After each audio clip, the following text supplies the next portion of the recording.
Rush back to the Monarch Manor. 1. Thousands of years ago, Heavenly sealed the channels licking the domains using his own power. It's just that. Tried as he might, the man lacked the necessary strength to completely cut off the link in its entirety. Therefore, it has now set up this twisted arrangement where the strong and mighty monarchs could not travel while their weaker subordinates could at will aside from entering the main world. Now we only want to know one thing, Heavenly Flame, is he alive? The most senior foe stares down at the defenders, his voice arrogant and brazen. J.I. Sky's eyes grew heavy. Our monarch is of course alive. If that's the reason you and the rest is here, then that's enough, you can leave now. The heavenly domain does not welcome the likes of you here. Ha ha ha. The senior bursts out laughing. Gee Sky, you think we will believe that? I cannot sense an ounce of Heavenly Flame's energy signature. Since you won't tell the truth, then don't blame us for being impolite. His eyes gradually filled up with killing intent as he raised a hand to give the signal. Kill them. The order given, the battle has begun as the thunder roared and the howling cry for blood rained down at the defenders. G Sky's strength was indeed very strong to the point where his name reigned supreme even among the other faction's followers. However, that doesn't mean he's unbeatable. With no time to think, Elder Sky promptly drew his sword to meet the oncoming attackers with his fellow defenders. Do not fear, our liege may not be at the manor right now, but he's going to return sooner or later. Until then, we must defend the estate. Unlike other powers, those living in the Monarch Manor are relatively united. And if they aren't, well, those people had long perished during the previous invasion by the other domains. That's why the Elder Council sought Heavenly's return. They needed a powerful anchor for the fresh and surviving blood. Unaware to most defenders, there's a particular woman hiding behind the masses of black dots which comprised of the invaders. Miss Yun, this location is unsafe, we should go back. A maid accompanying the masked female spoke with crisp clear voice. Yun Roashi, old witch, coldly huffs a grunt at the nosy service maid, quit annoying me. It was not easy for me to get permission from the monarch to watch this battle. It's fine as long as I'm not back at the celestial realm or demon realm. Still hesitant, the maid didn't sound so sure, but the monarch tasked me to ensure milady's safety. Right now I believe it's unsafe to continue watching from this distance. I implore you to leave immediately for a safer position. Is this how you're supposed to speak to your superior? Yun Roashi's expression darkened into a menacing glare due to the way she's being addressed. She's always been held in high prestige at the Celestial Palace, so this attitude insulted her ego. Know that none in the Dust Frost domain dares to speak to me in such a manner. You are nothing but a servant to the monarch, so watch your tongue. Pinning the maid with her glare, Yun Roashi was deliberating on how to punish this servant after she gets back. This vile old witch has never been one to let others go. Now, who doesn't know that I'm the most beloved woman of the monarch? The maid looked stiff despite not agreeing. Nevertheless, she bowed her head to avoid further conflict. Rush back to the Monarch Manor. 2. The monarch ordered you to serve me, that means you only need to follow me and do as I say. Know that any woman who goes up against me ends up miserable or in a ditch. Do you want to give it a try? Yun Roashi began to cackle like a true old witch. She's seriously falling into madness now that the restraints are off. Fortunately for this vile being, the wind around her were extremely loud, coupling with the constant yelling from the battle beneath, none were able to pick up her voice. The maid's face went as white as one would expect though. She's not happy about Yun Roashi's style of being pompous and rude to everyone around herself.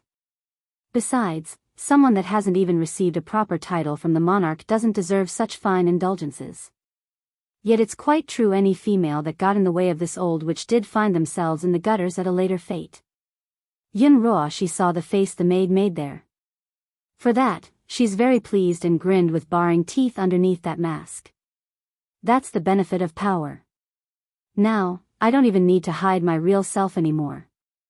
Like now, it's so pleasing to see the horror on their faces when I start making threats. And just you wait, Bai Yen, I have already reached a height you can never achieve. Once the Dust Frost domain attacks the main world, not even the demons can protect you anymore. Now stay quiet while I watch this show. Yunroa she was done and turns her attention back to Ji Sky and the others. This war is not something one comes across easily. Perhaps there won't be a second chance in a lifetime. What a shame. I've long heard of Heavenly Flame's name from those at the Dust Frost domain. He's supposed to be a rare genius that stands at the very peak. Too bad he's too blinding and doesn't know how to hide his brilliance. Now he's offended too many and will perish at the hands of those he deems beneath himself. In this old witch's view, even if the guy remains missing for now, he's going to die sooner or later.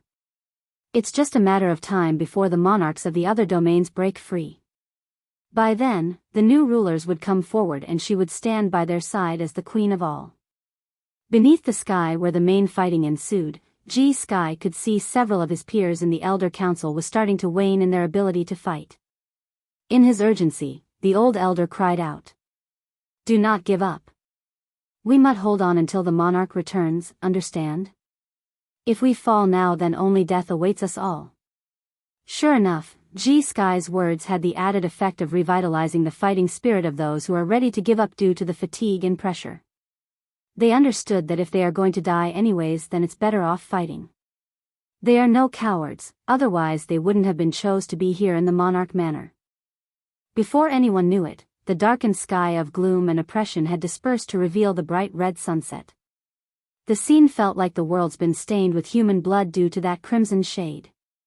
For this, the scent of death hovered in the air like an indispensable fog while warriors fell from both sides. Ji Sky found his heart bleeding inside after he saw the newest causality among his fellow defenders. It was an elder like him. A good friend, and a good comrade. Now, the person was dead, laying there lifelessly with his eyes shot wide open in resentment. In a burst of rage, the mighty Elder Sky flew into a violent rampage with his sword. One strike to reap a head, a second sweep to decapacitate a foe across the waist, he became a walking Death Reaper on the battlefield. He wants revenge. Revenge for his fellow comrades. Behind the crowd of remaining defenders who was in charge of protecting the weak inside the manor, Guya stayed hidden behind a big oak tree as she watched the ensuing battle. She too didn't feel well as she cussed her mouth in horror at the bloodshed. How could this be? Why is this happening? It's not what I wanted to see, I only wanted to bring Elder Sky back by leaking the news. I only wanted to use them as a distraction so I can sneak away to where Heavenly is. Since that day where Elder Sky left with Bai Yen, she's been placed under house arrest pretty much. Rush back to the Monarch Manor. 3. When the foreign enemy attacked, all the people sent to watch over the Gu estate were transferred over, thus allowing herself to sneak out. In a way, she succeeded in her plan. However, she could not find Gu Lao though before departing. Out of fear for her trusted attendant's safety, Guya reluctantly came to the Monarch Manor to seek the old man. But why is this happening? Haven't all the enemies who came to attack in the past not been blocked by the elders? She thought that when Elder Sky returned from the ruins the situation would dissolve on its own, but that's not happening. Some of the elders are dead in front of her already. No. This is not what I wanted. I didn't mean to hurt anyone, I only wanted to confirm Heavenly's safety, that's why I wanted to go find him. Did you reveal the monarch's absence? A light voice from the side then that caught the guilty woman off guard. In a flash, Guya's complexion became a ghostly white as she hurried to check who's speaking. Is it you? The young girl asked again with those unfriendly eyes. Miss Ji Song, please don't talk such nonsense at a time like this. Guya's face barely made a change when she smiled in retort, how can I sell out the monarch? Guya understood full well the consequences of admitting, that's why she must never tell the truth. Ji Song did not smile or frown, only staring deeply like she could gaze into the darkest secret of this woman. If you did it, the monarch and my grandfather will not let you go for this. Despite the voice not being intimidating or threatening, those words alone were enough to make Guya freeze up. Out of reflex, she began to sweat as a gulp took hold in the throat. Miss Ji Song is too funny, I would never go behind the Monarch Manor to do such a thing. Ji Song didn't buy it one bit and continued to glare at her, you know better than anyone if you could do such a thing or not. Guya wanted to refute such an accusation right there and then. Unfortunately, her voice disappeared as she opened that mouth to deny because those dead bodies had come into her sight once again. With the monarch's influence. He's bound to discover the truth that I did it. If there wasn't any casualty then it's one thing, but even some of the elders are dead. He won't let me go for this even if I didn't mean to do it. Miss Ji Song, I'm only here to look for Gu Lao. Have you seen him? Guya presses down her inner panic and barely managed to smile as she asked. Ji Song didn't give a reply to that right away. Instead, she slowly looked upwards at the invaders, probably dead by now. Elder 6 and Elder 7 is already dead at the hands of these evil men. He should be no different. Her little heart has been set on Guya being the perpetrator of instigating this invasion, so her mood wasn't very up. What's more, she could see the flash of panic when she called out the woman. She may not be intelligent and sharp like her elders, but she's not oblivious to those who lie. Guya's figure appeared very stiff after that comment. Pulling her lips into a frown, in that case, I will go look for him elsewhere. This matter was done at her own decision while concealing it from Gu Lao, that's why she must locate her attendant to discuss the issue because only he could protect herself.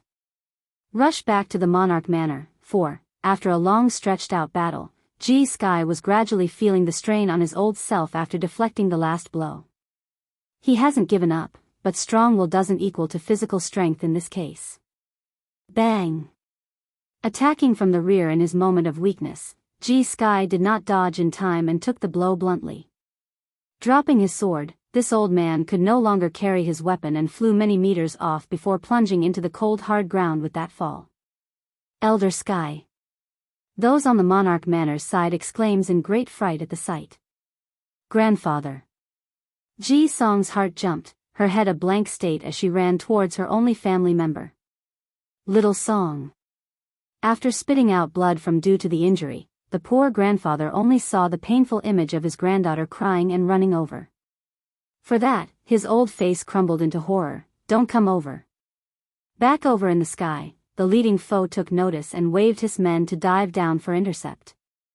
Immediately, Ji Song was caught between several attackers with her in the middle. PFF. Ji Sky once again spewed blood from his mouth at the situation, those eyes a reckoning of red. Don't any of you touch her.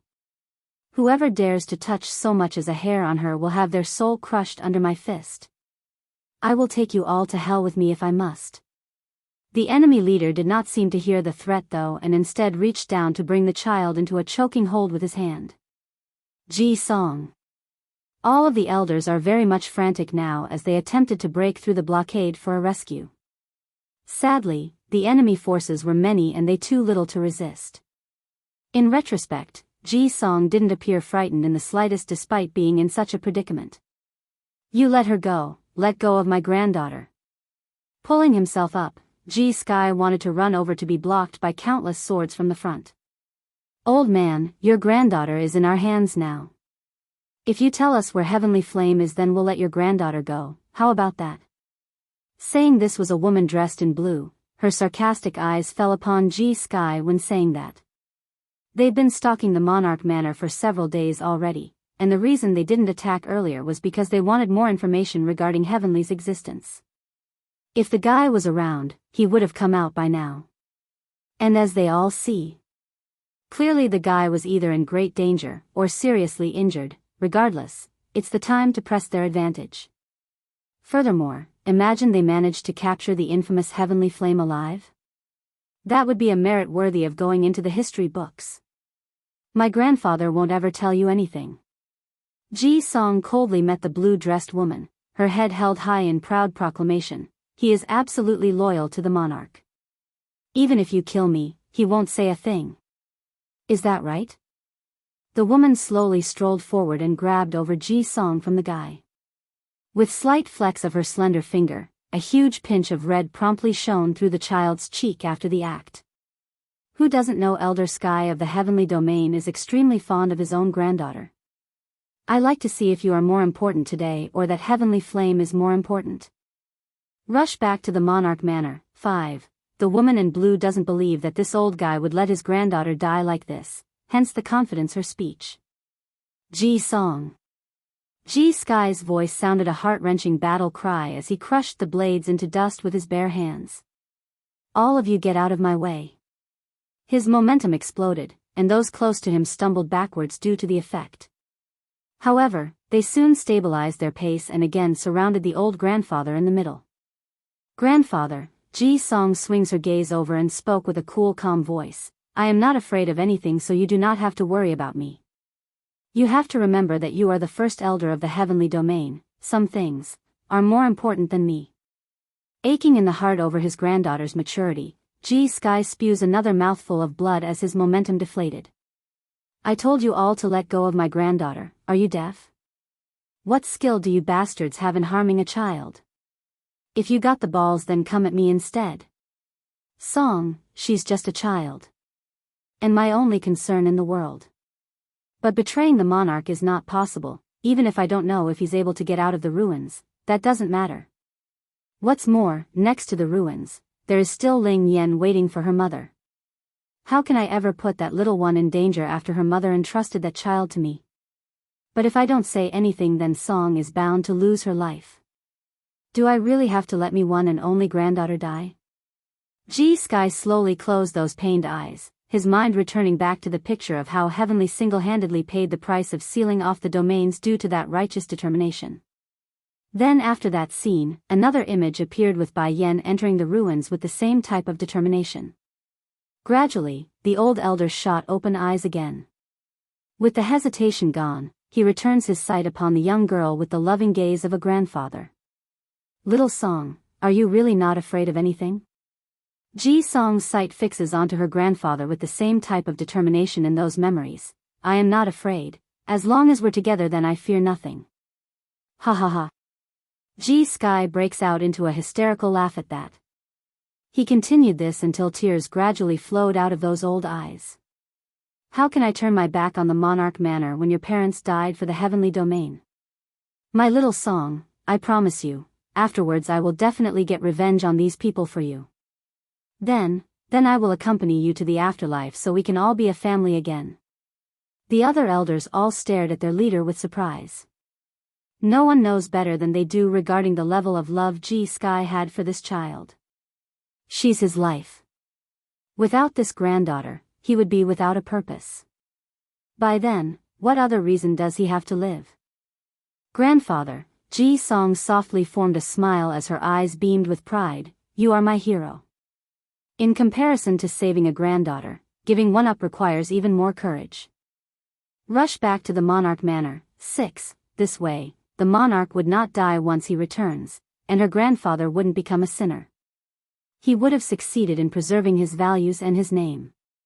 The woman in blue had a slight change in her expression after that. Flexing her muscle as she pinched the child's hand, everyone could hear the sound of brittle bones snapping. In light of the excruciating pain though, Ji Song didn't dare utter a single cry. She's afraid her voice would make her grandfather regret and change his decision. G Sky, I'll give you one last chance. If you don't say where Heavenly Flame is, then I'll strangle your granddaughter. The vile woman's eyes were cold and sinister as a snake. Song. G Sky issued a despairing roar. Grabbing the nearest weapon he could find, the old grandfather slashed into the air with an arc at anyone who blocked his path. Come after me if you want to kill me, don't touch my granddaughter. The other elders shared a glance with each and got a mutual understanding to enter the fray again. They want to break through the layers of obstacles to come to Ji Song's aid, otherwise, it would be too late afterwards. Ji Song's breathing has grown increasingly more difficult as she choked under that grip. Knowing her end was near, the child wanted to give one last look at her grandfather before dying. Just another look.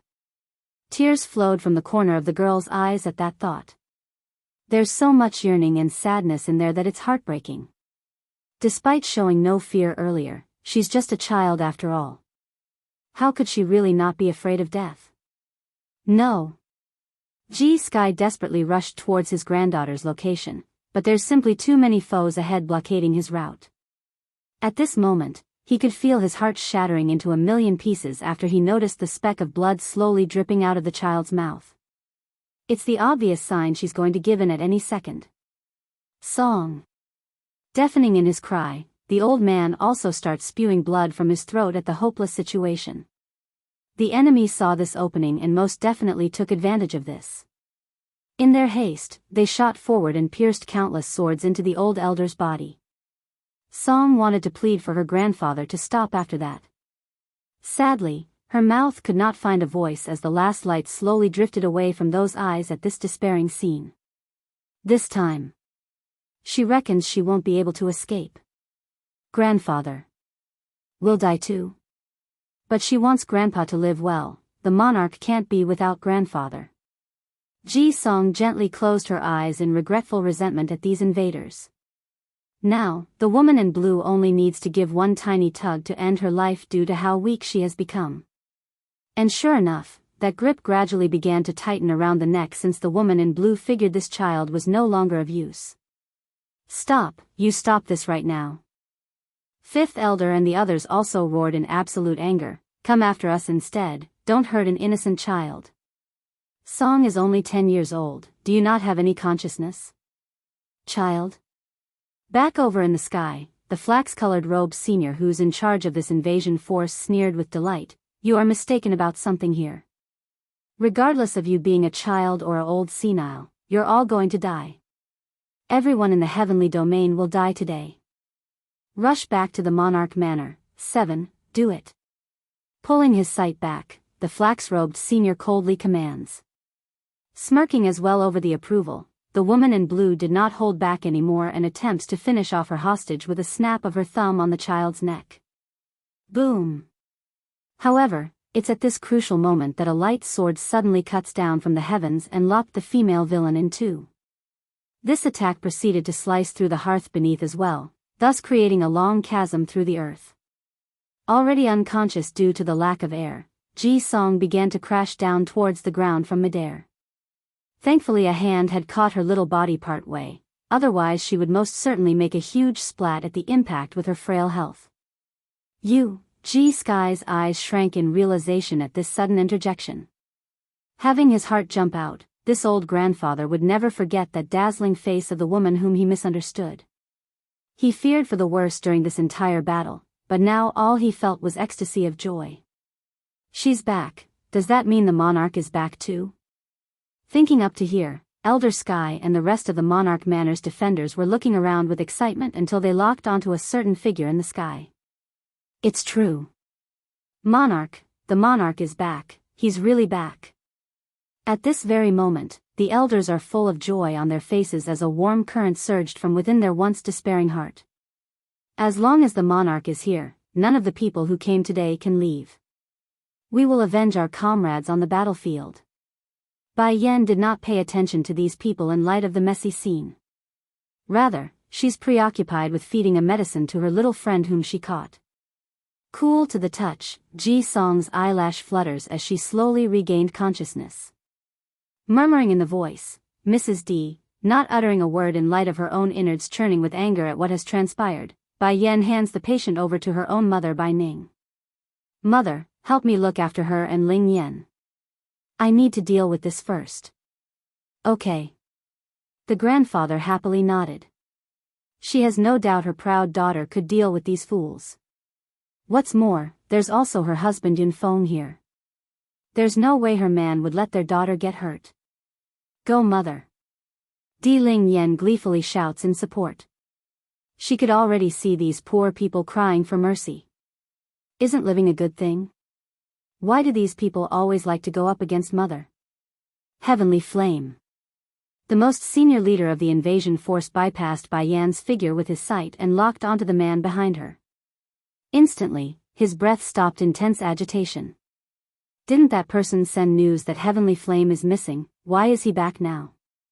I only want to know who told you lot about my disappearance. Heavenly coldly demands, it's a secret that is only known to those within my estate, monarch. Ji-song pants and coughs as she spoke with those weak frail voice. I probably know who it is. Who? He swings around to ask the child. Rush back to the Monarch Manor. 8, it should be. Guya. Speaking of the name, Ji-song's found her body emptying out as the sweat poured out of the forehead. Guya. These two words smashed into everyone's heart like a hammer. Fortunately for the woman herself, Guya had snuck away earlier. Otherwise, she would most certainly faint away due to the fright of being exposed. Song, Ji Sky had just come back to his senses after hearing the name. Going pale, this old grandfather hurriedly spoke, "You are absolutely certain?" Guya was known to love the monarch, so they never did anything about her obsession before. Now it's become known she's the one responsible for this tragedy. Without question, it's shocking to the defenders. I bumped into Guya when I was coming over.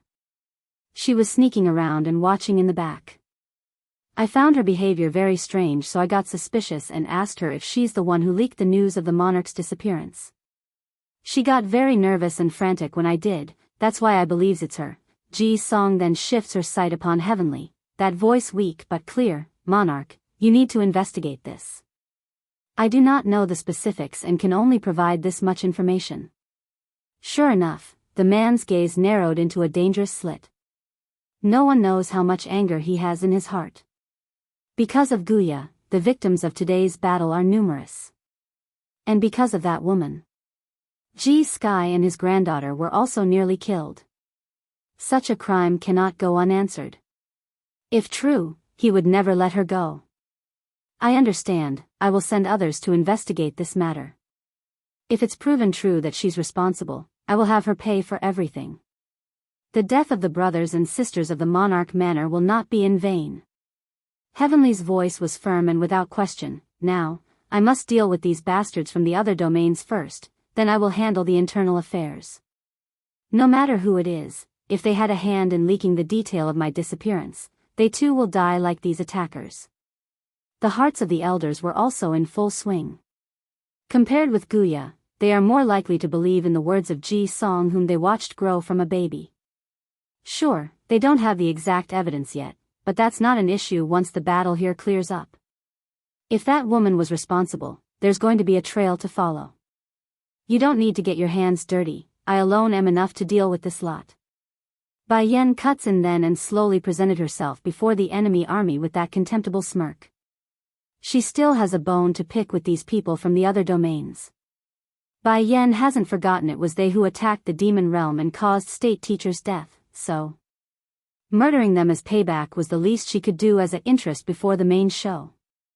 Yen Yen? Heavenly sounded surprised by the way his daughter acted. If he's not wrong, there's an intense murderous aura coming off of Bai Yan's body. Can't be, they provoked her in some way that I'm not aware of? Father, before I came to the heavenly domain, the demon realm was attacked by people like them. In order to eradicate those assailants, my husband could not accompany me here. If my guess is not wrong, those who attacked that day are hailing from the same domain as this bunch.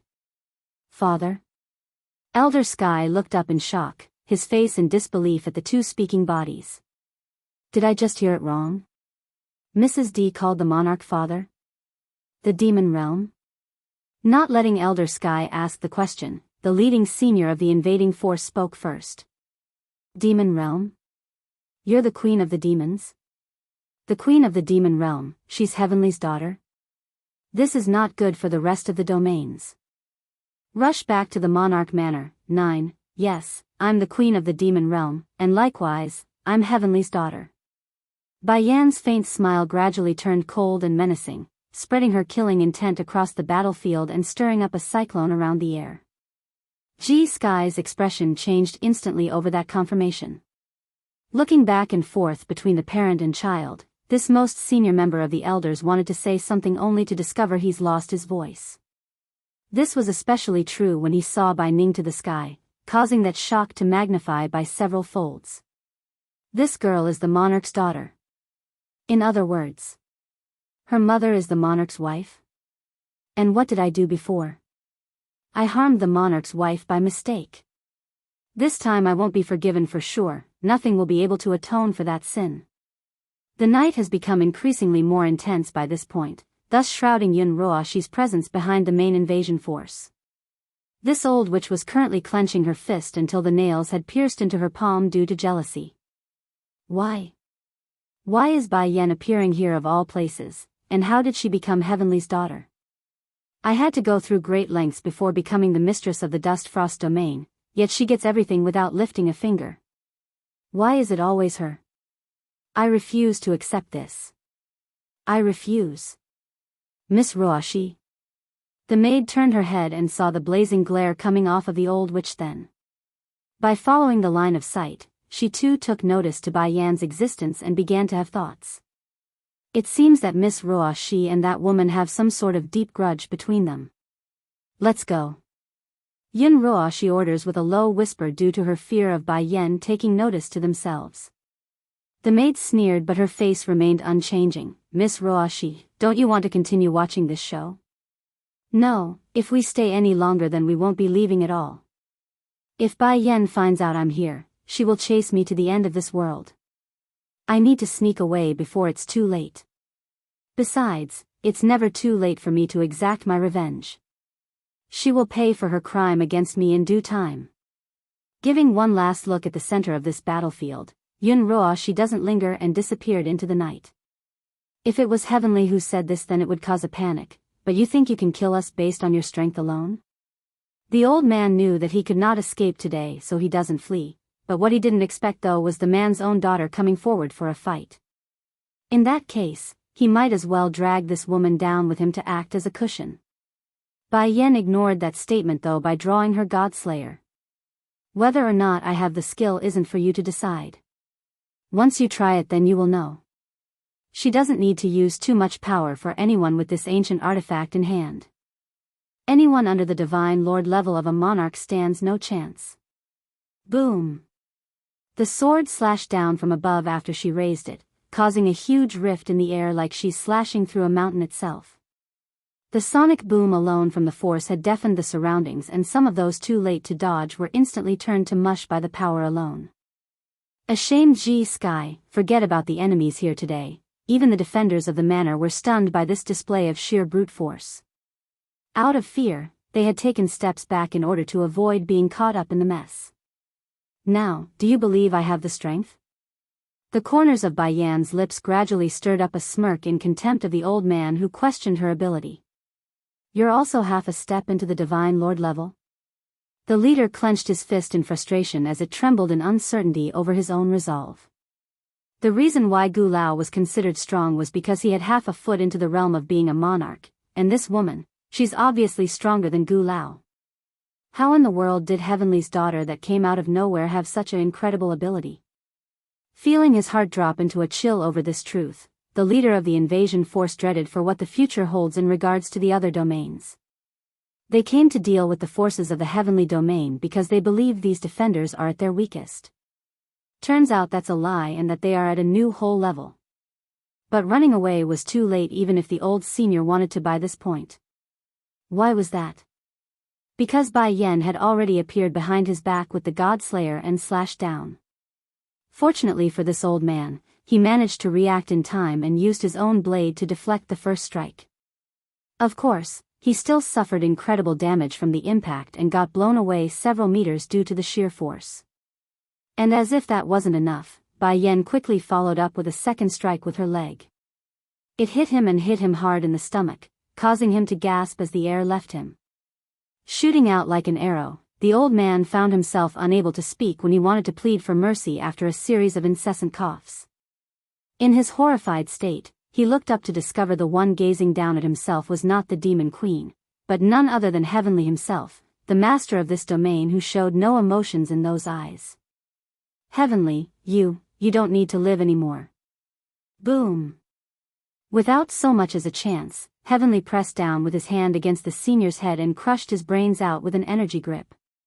Retracting his hand after flinging off the whitish brain materials from his palm, Heavenly turns back to his daughter with a guilty smile. Yen, you wouldn't be angry that I killed this guy, right? He came up to me first, it's not my fault. I couldn't resist, so. Bai Yan simply stood there and smiled at her father. Then turning to the others present with her dominating gaze, I presume the rest of the invaders can be dealt with by the elders? Just now that sword strike from above not only killed off a good chunk of the invasion force, she also wiped out the strongest of them. That meant the only ones remaining are the small fries with the occasional stronger ones. However, They are nowhere close to their leader whom Bai Yen just killed. Yen Yen. Bai Ning happily came up to her daughter's side and grasped onto those hands. When did you reach the peak stage of the demi-divine lord level? Not too long ago, Bai Yen shrugged. It's during the time I spent inside the ruins. I touched upon the threshold of the divine lord level and is only a step away from breaking through to it.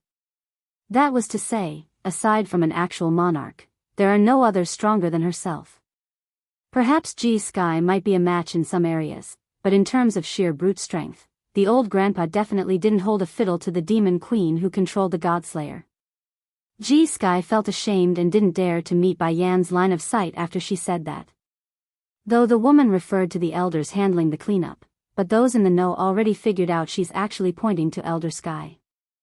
Sinner, 1, Monarch. A sound of joy came from the front then that caused everyone to look over to the source.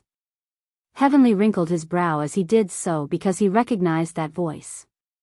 Sure enough, it's a familiar face of a woman whom he didn't like that caused him to make an annoyed face. Guya did not notice the strange atmosphere around that has gotten very cold and continued to show excitement in those eyes. Just now. She was going out to look for Gu Lao but stopped after she got wind of the monarch's return. Without caring for anything else, she hurried back and thus created this scene. Tender and graceful in her face, Monarch, I'm so glad you are safe. Heavenly's sight locked onto Guya, but instead of returning that warmth with his own, he only had cold sharpness.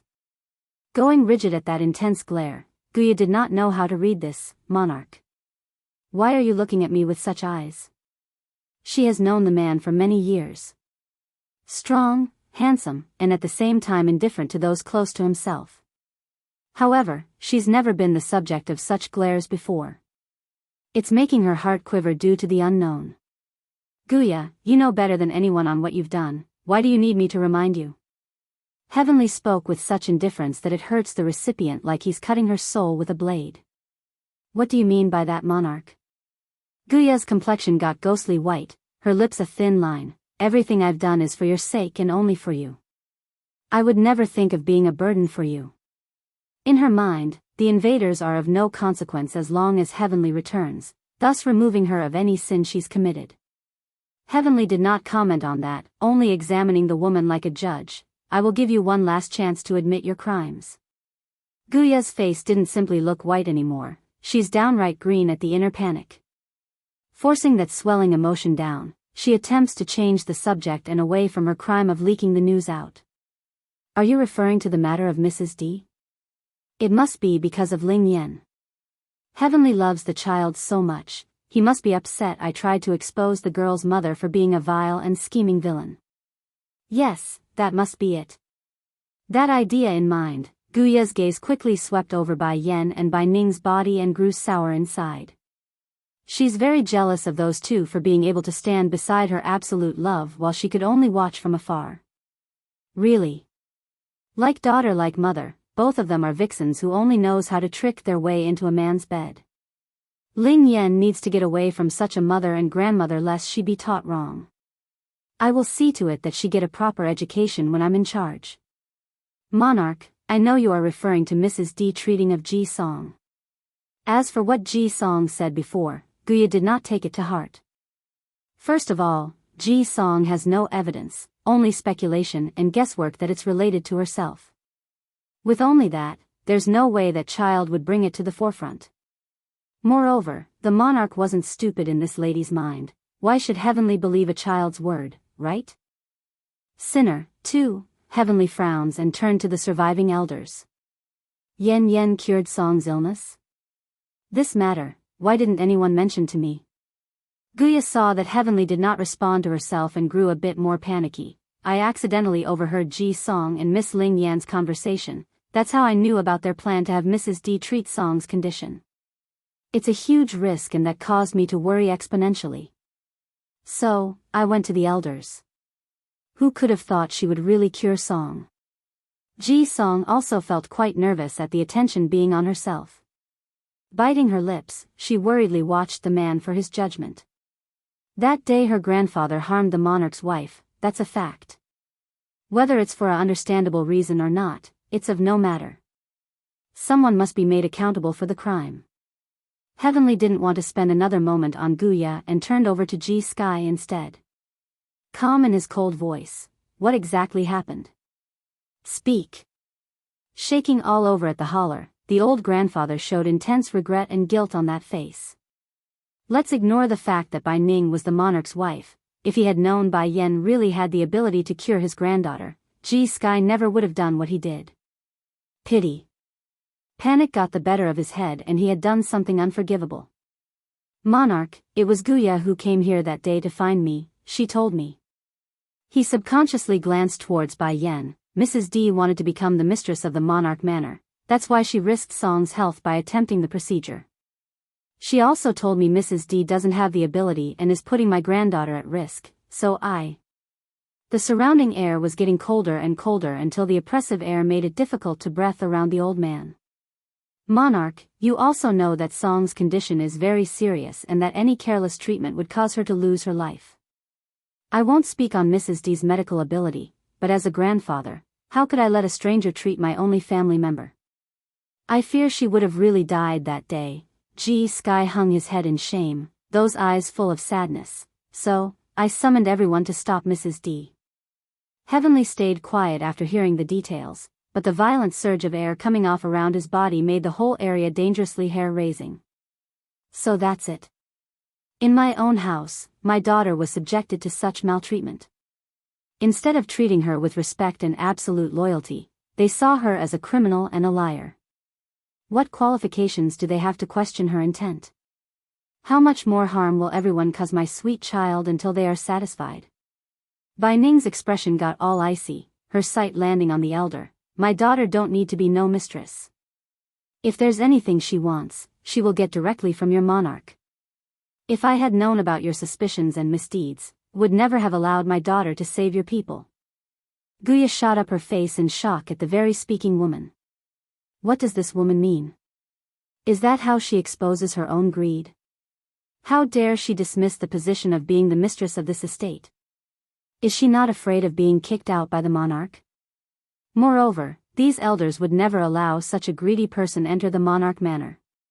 However, only silence hung in the air, not one person willing to default on Bai Ning's claim. They are already aware of Bai Ning's status based on Bai Yan's identity. Based on their liege's personality, forget about a simple request, the man would even pluck the moon for this daughter of his if she requests. Sinner, 3, but Guya on the other hand doesn't know anything, hence her inability to grasp why someone who schemes to get into the man's bed would openly expose her own character. Wouldn't that be the equivalent of pushing the monarch away by shooting her own foot? Afterwards, Heavenly acted like he didn't see Guya's shocked gaze and continued to ask. G Sky's heart quivered. I injured the madam. If your monarchness wishes to punish me, then I fully accept my fault. I only ask that I not be casted away and driven out of the Monarch Manor. The frown on Heavenly's face grew deeper and deeper until his brain seemingly exploded over that statement. He hurt my wife Ninger? The woman I loved for most of my life, she got hurt by the hands of my own men? Tightly clenching his fist, the man's energy surged and wrapped around the hand as he shot it over to G Sky's chest. No one stopped the monarch there, nor did they plead for the elder's case. He's got to take this punch. Whether it was for his impulses of that day, or for him hurting the monarch's wife, he must take this in order to repent. And if he didn't endure this punch, well, the consequences may be the expulsion from the Monarch Manor. Being driven out was far worse than taking a hit. That proves G Sky wouldn't be driven out already and be forced to leave. Do you believe you should suffer this punch? Heavenly's voice sounded harsh and serious as he lashed out. Climbing up from the ground, Elder Sky wipes the blood from the corner of his mouth. I deserve this. I want you to remember that no one is to be believed without evidence. Such a mistake will not be tolerated again. Regardless of what they say, a judgment must be made only after a proper investigation. Out of Song's case and the fact that you did out of worry for her, plus your long years of service to the Monarch Manor, I will overlook this one time. If there's a second, I won't show the same mercy. If it hadn't been for Di Ling Yen tugging at his sleeve next to himself, plus Song's pleading gaze, maybe this punch wouldn't have been so light. But since he had no intention of evicting the elder, G Sky had to bear the punch for the reason of hurting his beloved wife. Yes, G Sky sighed a breath of relief as he knelt in respect. Thank you, monarch. That punch was indeed not very heavy, only causing the senior a few minor injuries on the organ. A mere healing pill would suffice.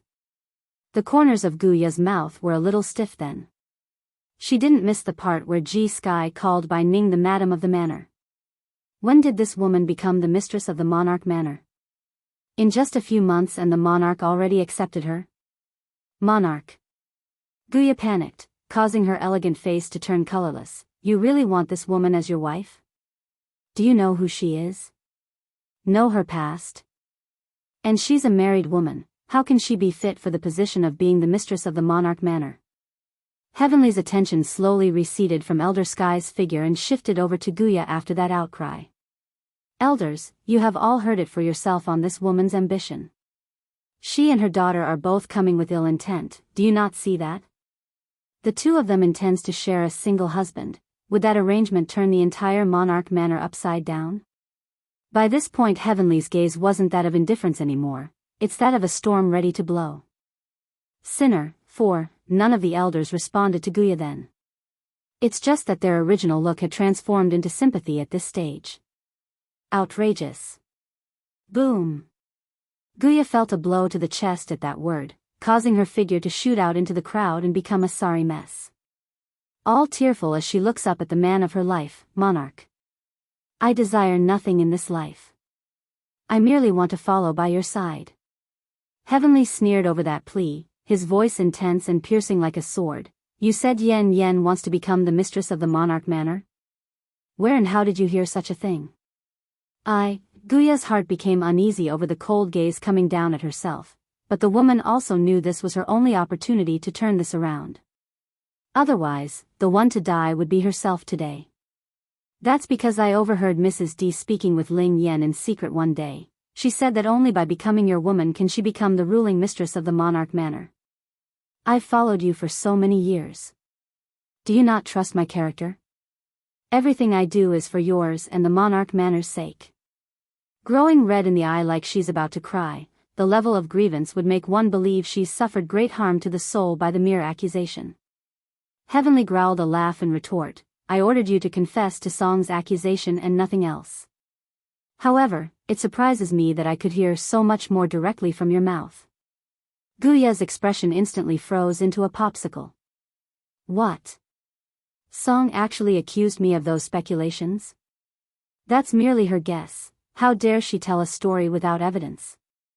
Do you know what her identity is in the first place? Heavenly points to Bai Yen, his voice a frosty note. What? Guya appears lost and confused. Smirking at the reaction, the man continues, I presume you know the level of strength in the world I lived in before coming back here. She is from that world. Crawling up from the very bottom, she never once relied on anyone to reach this stage of her life. Guya's face became more and more ugly, not cluing in on why he's telling her this. However, the detail about Bai Yen hailing from the leading world did bring unease to her heart. Why is this woman from the same world as the monarch? Can it be they're related in some way? You said she wants to become a phoenix by using the opposite sex to her advantage? I'll tell you now that even a phoenix must bow before her. So why would she need to become one when she's so much superior? Bai Yen didn't interrupt this and stood quietly to one side. From the very beginning, the Demon Queen had known this Guya had motives towards the owner of this domain. It's just that before, she didn't realize Heavenly was Yunfeng himself. But now that she knows, there's no way Bai Yen would ignore the fact that a third party wants to steal her father from right under her mother's nose. G Sky suddenly snickered a laugh from his spot after that last comment. This old elder actually found the outcome to be just deserved for Guya. After all, her behavior cost the Monarch Manor many lives today, some being G Sky's own brothers and close friends on the Elder Council. There's no way his heart wouldn't be angry. And then there's that incident with his granddaughter Song. If it wasn't for Bai Ning stopping him, he might have confronted Bai Yen during the vital procedure. By then, the girl wouldn't be cured, and he might have done something far worse that night in which he would regret for the rest of his old life. Sinner. 5. Miss Guya. Mrs. D may be young at 20 years old, but she's already gotten her foot into the Divine Lord's level. The same as the monarch, so even I may not be her opponent if we fight. Why would she need others to climb higher if that's the case? G. Sky's laughter was full of sarcasm.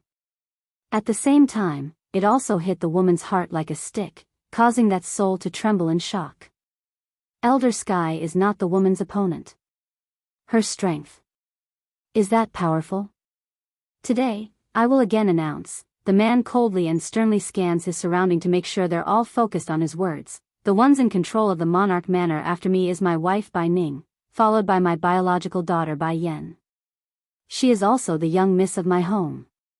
Therefore, whoever goes up against them will be immediately expelled from the estate and never permitted to return. My biological daughter, Bai Yen, is also the young miss of the monarch manor real daughter? A thunder streak promptly blew across Guya's mind, blasting her head to oblivion. She looked up in dismay, those eyes horrid at what this indicated. A real daughter?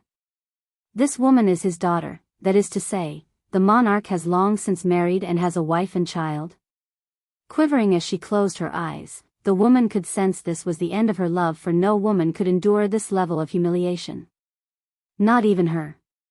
She's in love with Heavenly, but she hasn't fallen so low to demand a spot after being rejected in this manner. What's more, if she had known her patience in waiting for thousands of years would end in futility, then perhaps her choice wouldn't be like this and endure so much hurt. Why? Why is this happening? Tears began to roll down the cheeks of this fragile woman, thus blurring her vision. Heavenly, you are not the type to easily take a wife. You always kept everyone at a distance. Not caring for that remark, the man went ahead to wrap his hands around Bai Ning's shoulder. Then, smiling brilliantly instead of his usual cold version, that is because I didn't meet the right person yet, and my behavior was for awaiting her arrival. If my previous life did leave behind a wife and child, then how would I be able to have her in this life? For him, it has always been a matter of wanting or not. If he hadn't met the right one yet, then why should he lower his standard for an inferior person? Such an affectionate confession stung Guya's heart, causing those tears to pour out like a waterfall. She's laughing hysterically like she's lost it. Thousands of years in waiting to earn this farce upon myself. I am such a fool. He even has a granddaughter now, and I was blind to all of it. Where is Gulao? She numbly asks this from out of the blue. She doesn't want to stay here anymore as that love has been crushed into dust. I couldn't find him anywhere. He's dead. The two words from Heavenly shattered the last bit of delusion inside the woman. Trembling all over as she stumbled backward in disbelief, "You're deceiving me. How could Gulao have died? He only left for a bit to conduct some business. Why would he die? It's not like he went out to do something terrible." Sinner. 6. Heavenly's voice turned chilling when explaining. "He went to kill my granddaughter, so do you believe he should die or not?" G. Sky shot his head up in shock regarding that statement. He's exceptionally flustered upon locking onto the tiny milk bun at the center of this family. Gulao wanted to hurt Miss Ling Yen after I left? That guy. How dare he do such a thing? The little young miss is merely a child. How can he bear to harm a baby? That's not all. Elder Butterfly cuts in with a grin. That old thing somehow got his hands on a drug that strengthened his powers to the limit. Even I wasn't his opponent when he nearly murdered the little young miss. If it weren't for the miss returning in the nick of time, perhaps Miss Ling Yen and I would have died back there together. Such a bastard doesn't deserve to live. Doesn't deserve to live? The crowd fell into stunned shock. Does that old thing believe he's a true celestial or something? Even a true celestial wouldn't arbitrarily determine a person's worth of living. So, what right does someone like that have in determining a child's fate? Guya's face was white as a ghost with a panic-stricken look in those eyes. What did you say? I don't believe this, and I refuse to believe that Gu Lao went to make trouble for Ling Yen. I specifically told him not to harm her, so why would he do such a thing? Guya's heart ached uncontrollably. For thousands of years, she has been without family. Yet, it was Gu Lao who kept her company through thick and thin. Losing such an essential member in her life felt like someone ripped a part of her soul away. It's all my fault. Guya tightly clasped her head in agony as the sobbing tears caused her voice to be an incoherent mess. All my fault. Gu Lai died because of me. I caused his death. I hurt the people closest to me. Ooh. At last, she bursts out crying for all to hear until the whole battlefield could listen to this noise.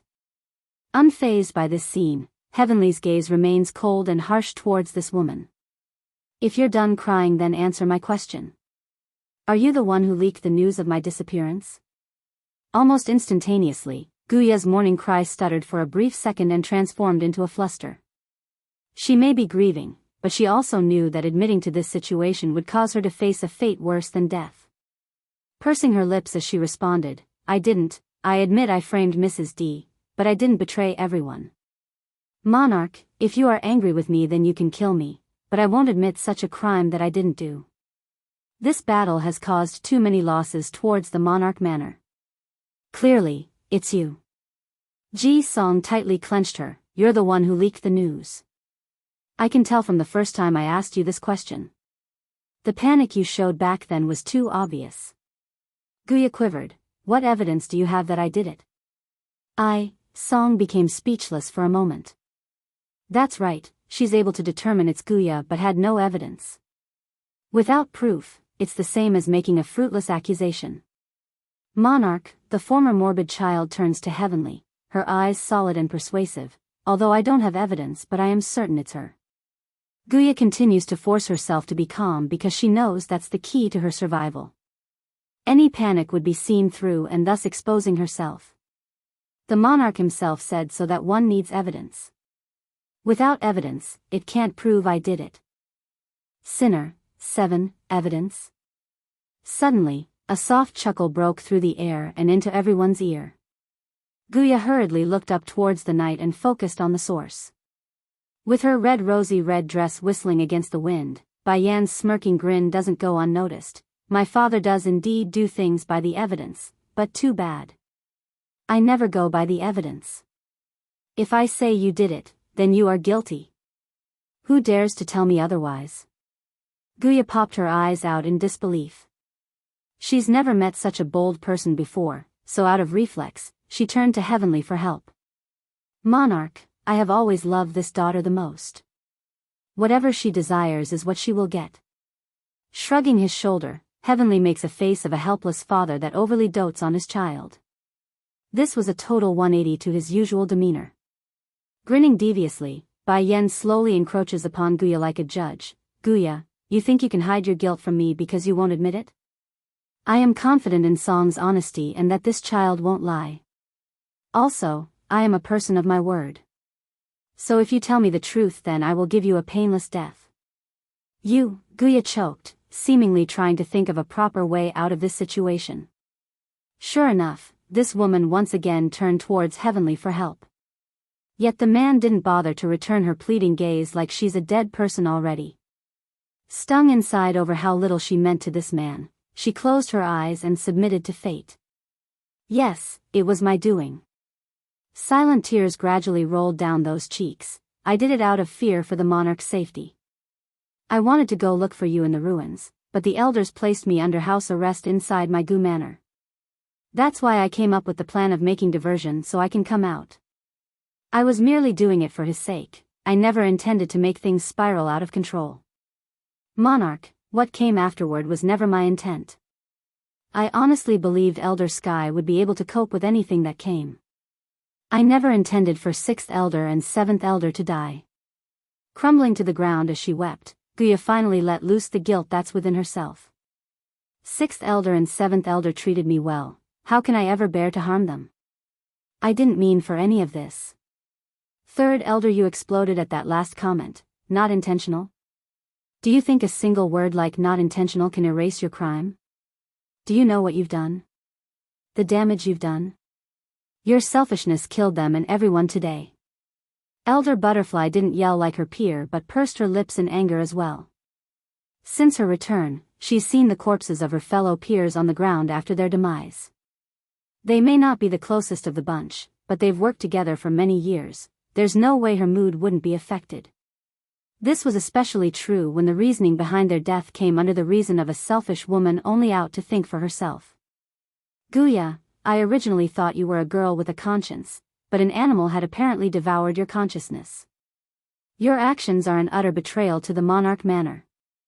I can't wait to break your body to avenge 6th and 7th elder. Kill this woman and avenge the 2 deceased elders. And this time, if not the monarch's return in the nick of time, our entire force would have been decimated. Miss Ji Song would have also lost her life. All this is because of Guya's betray. I request she be hanged for her crimes. Several of the defenders cried in outrage. Guya's doomsday. 1. Criminal. Guya looked blankly around the clamoring around who wants to see her hung. She's confused by their vigor.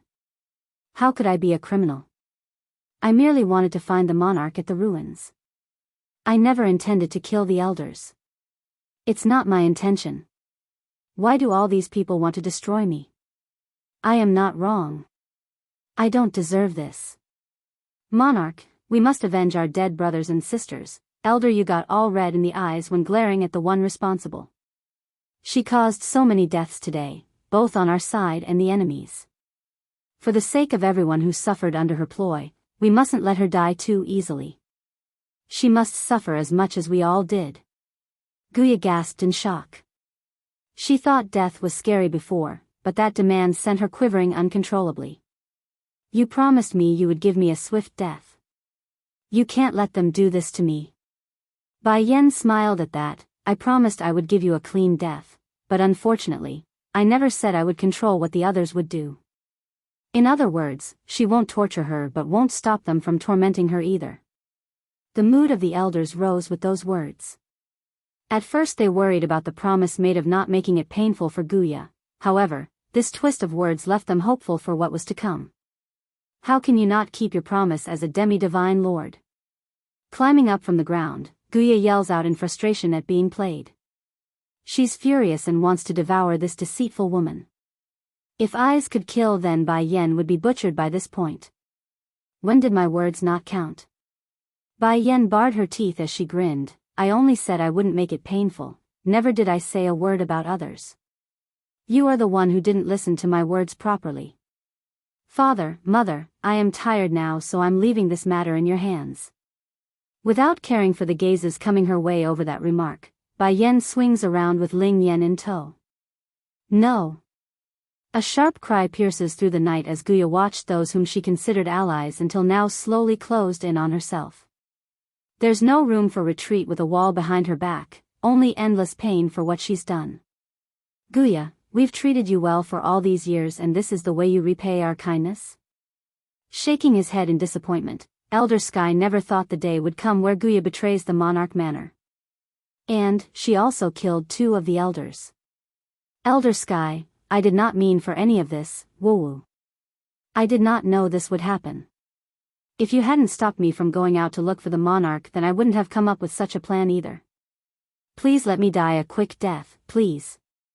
She cried and knelt before Ji Sky with her arms clinging to that leg.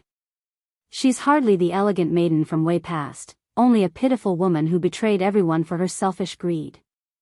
Guya's doomsday, too, a selfish person like you still want to die a quick death? If we let you off the hook, then how can we ever face our deceased brothers and sisters? Ji Sky's gaze grew sharp and deadly, pinning Guya like prey ready to be slaughtered.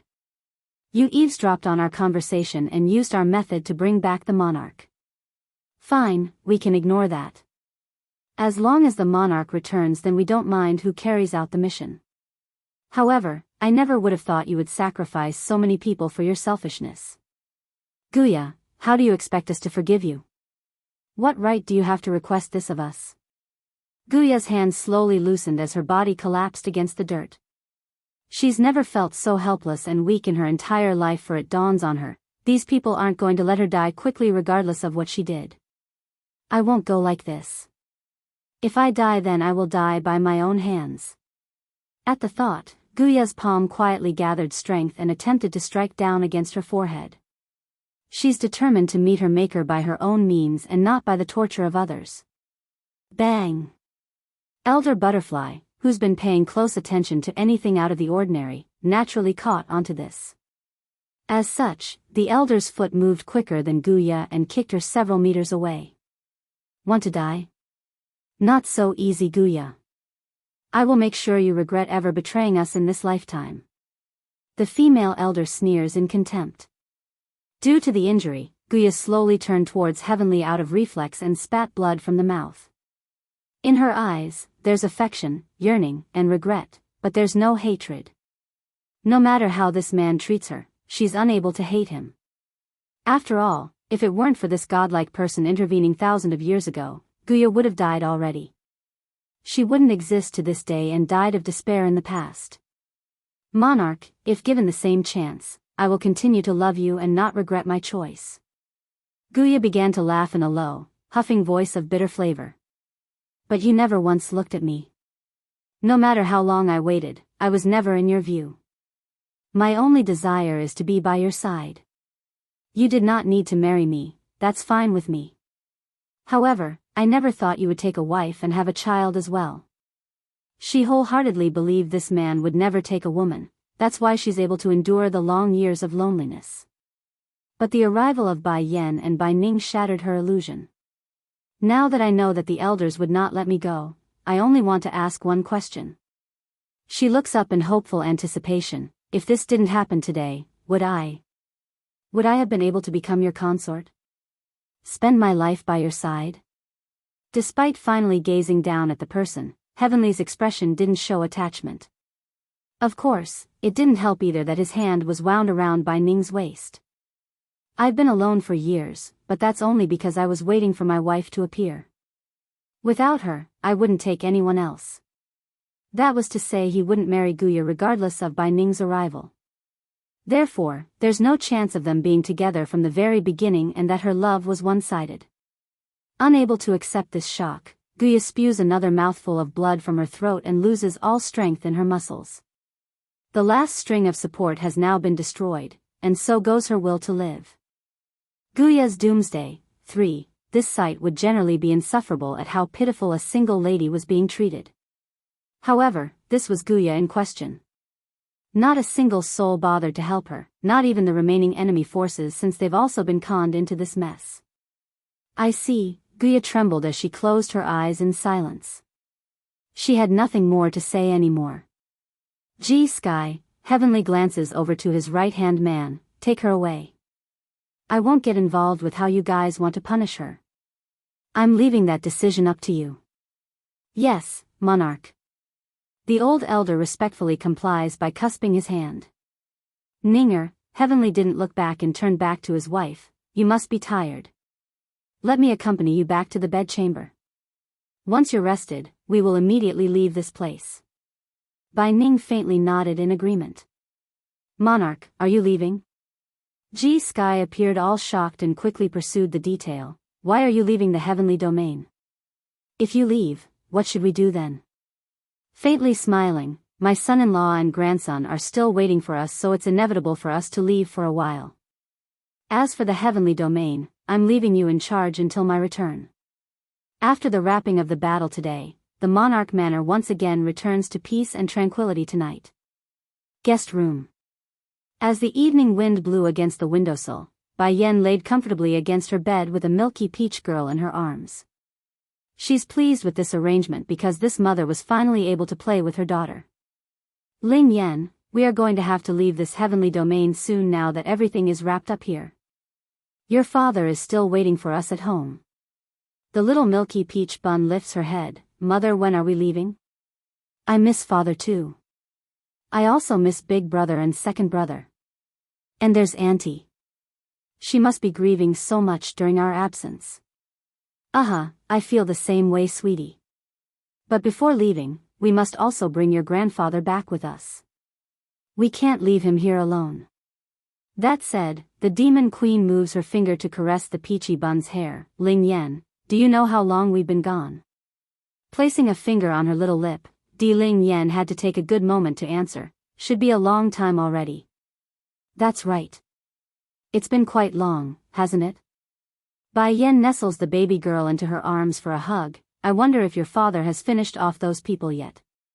He should have come to us by now if he did. Guya's doomsday. 4. Throwing herself into Bai Yan's breast, Di Ling Yen cuddles that little head in there for warmth. Does mother miss father? Yes. Bai Yan's focus fell into a trance at the mention of Di Tsang. Your father, he did too much for me. I can only use the rest of my life to repay him for that.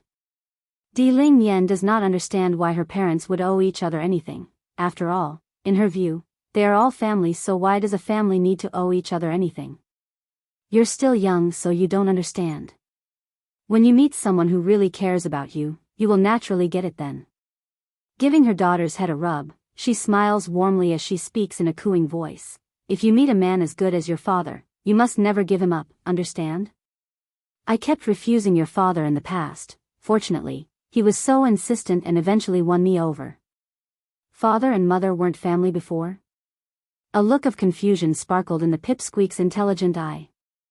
Even though the baby had the smarts of a genius, Di Ling Yen was still young and immature to the wonders of this world. So naturally, it doesn't occur to her families must be formed by a union and through the efforts of two individuals. No, Ling Yen, we were merely two individuals who managed to find each other in a vast sea of people. Remember, sweetie, mother will always stand behind you and support your decision. And if someone hurts you, whether physically or mentally, mother will make them pay regardless of where they are. Bai Yen has a lot of confidence in her daughter's ability to cope with the dangers of this world once she's older, but when it comes to love, that's an emotion no woman could say they're confident with. Don't worry, mother, I will not give others the chance to hurt me. Di Ling Yen meets her mother's gaze with the most brilliant smile, and, I will always stay by mother's side and never separate. Silly girl, Bai Yen chuckled helplessly as her vision shifted to the little chicklet next to her pillow head. Chi, seeing the demon queen has finally noticed his existence, the golden phoenix chirps excitedly. Come. Bai Yen waves for the bird to get closer. The gesture was a kind one, however, the meaning didn't exactly mean the same thing between human and bird. Right as Chi wanted to twaddle over to rub his head against the woman's cheek like the baby girl, Bai Yen suddenly plucked him off the bed right before the intimate act could be carried out. Chi, you will stay by Ling Yan's side from now on, understand? First turning to stare at the pipsqueak, then back at the demon queen, the golden chicklet phoenix shivered out of reflex at the thought of being eaten. Chi. Chi cries and jumps in a panic, desperately shaking his tiny head in order to convey his meaning. I don't want to follow this girl. She said I look tasty before and it's not safe. Bai Yen naturally got the meaning and started to stroke her chin. Gazing down at the bird's golden fluffy fur, your fur looks very good. Shrieking in horror at the last comment, Chi got all fearful and shrank into a ball, thus causing him to nearly roll off of Bai Yan's hand altogether. Guya's doomsday. 5. So, Bai Yen suddenly gets all threatening with that oh-so-sweet smile. I'm considering using your fur feather to make a dress for my daughter. Almost immediately, you could see the beaming light of desire shooting out of Di Ling Yan's eyes right there and then.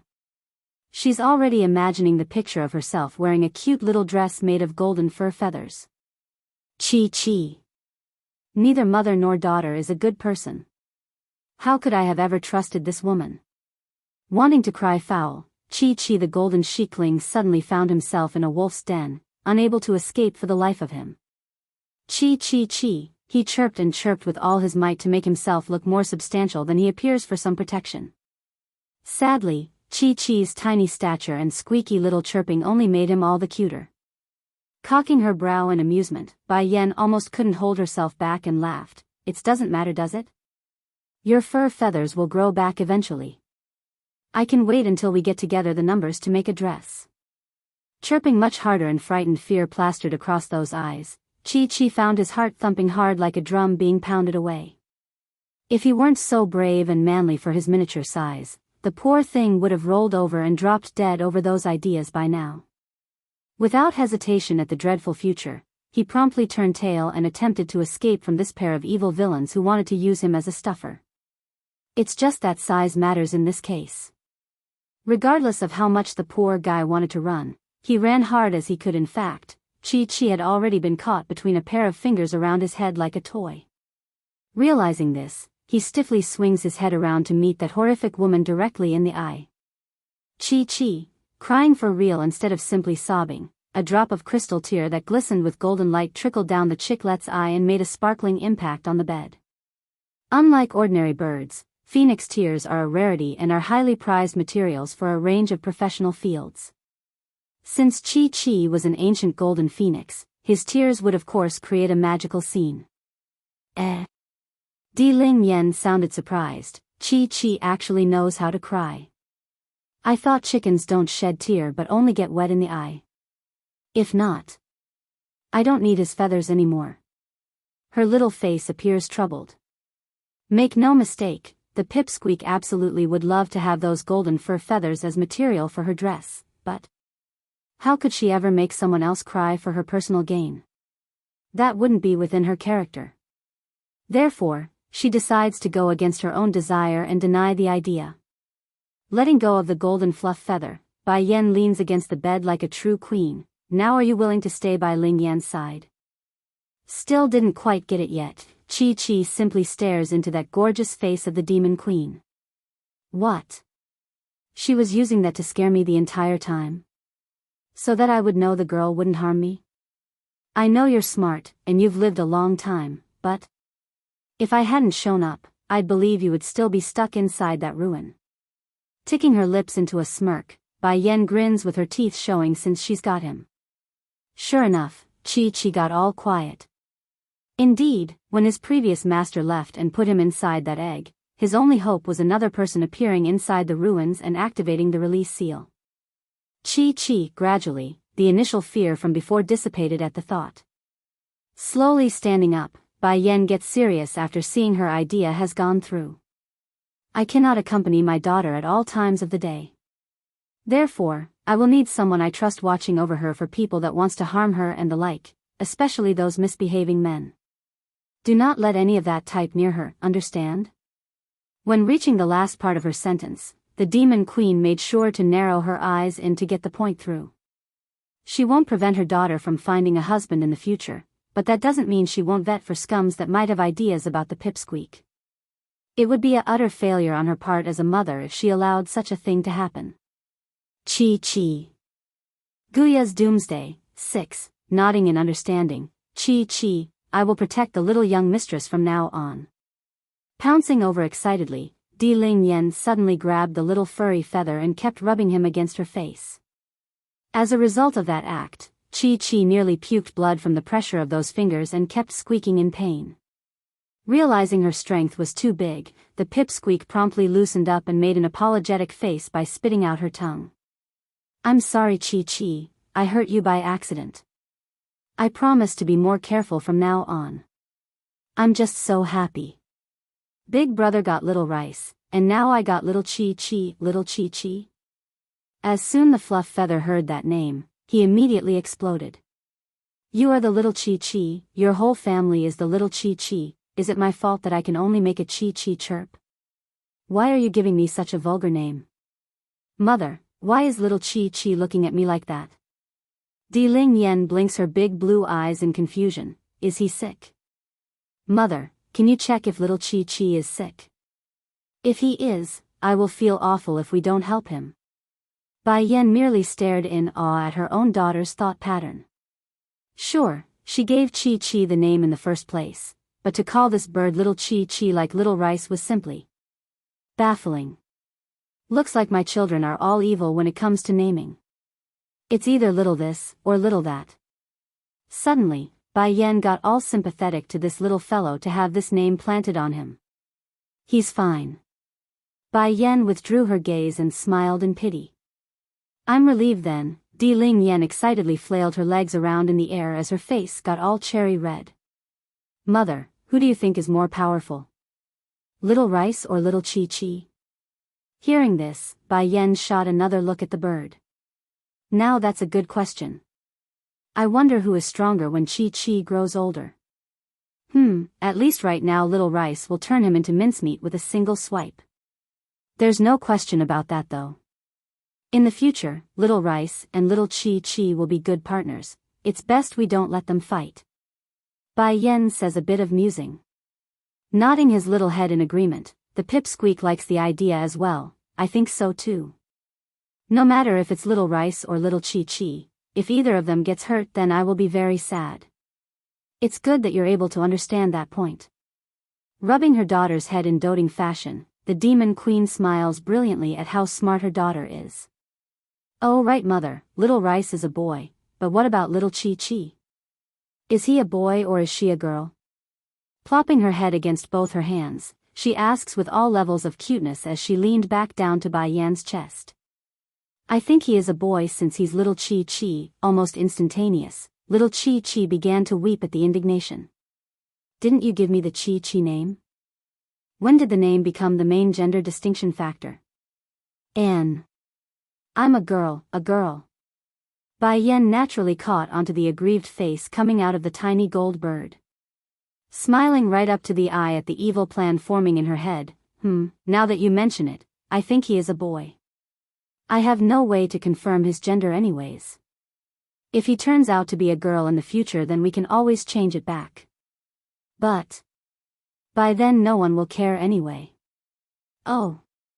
I wonder if cross-dressing will look good on this little guy. Merely at the thought of being able to play dress-up with golden fur death when he takes on a human form, Bai Yan would grin uncontrollably. Oh. Nodding but not getting it, Di Ling Yen doesn't dwell on the issue.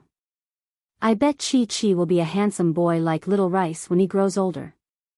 I wonder if he's going to be a glutton like second brother. If he is, I need to watch out for my snacks then. Guya's Doomsday, 7, Bai Yen breaks out laughing. Why are you exactly like your big brother in the way you see things? Because big brother is unique, there's no other like him in this world. But second brother is different, he eats everything that he gets his hands on. Mother, do you not see little Chi Chi's appearance? He's bigger than before when we first met.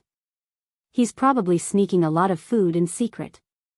That's why I think he's a boy like second brother, they're both big gluttons. With all the happiness in the world, the pipsqueak explains her reasoning for thinking this golden fur feather was a male.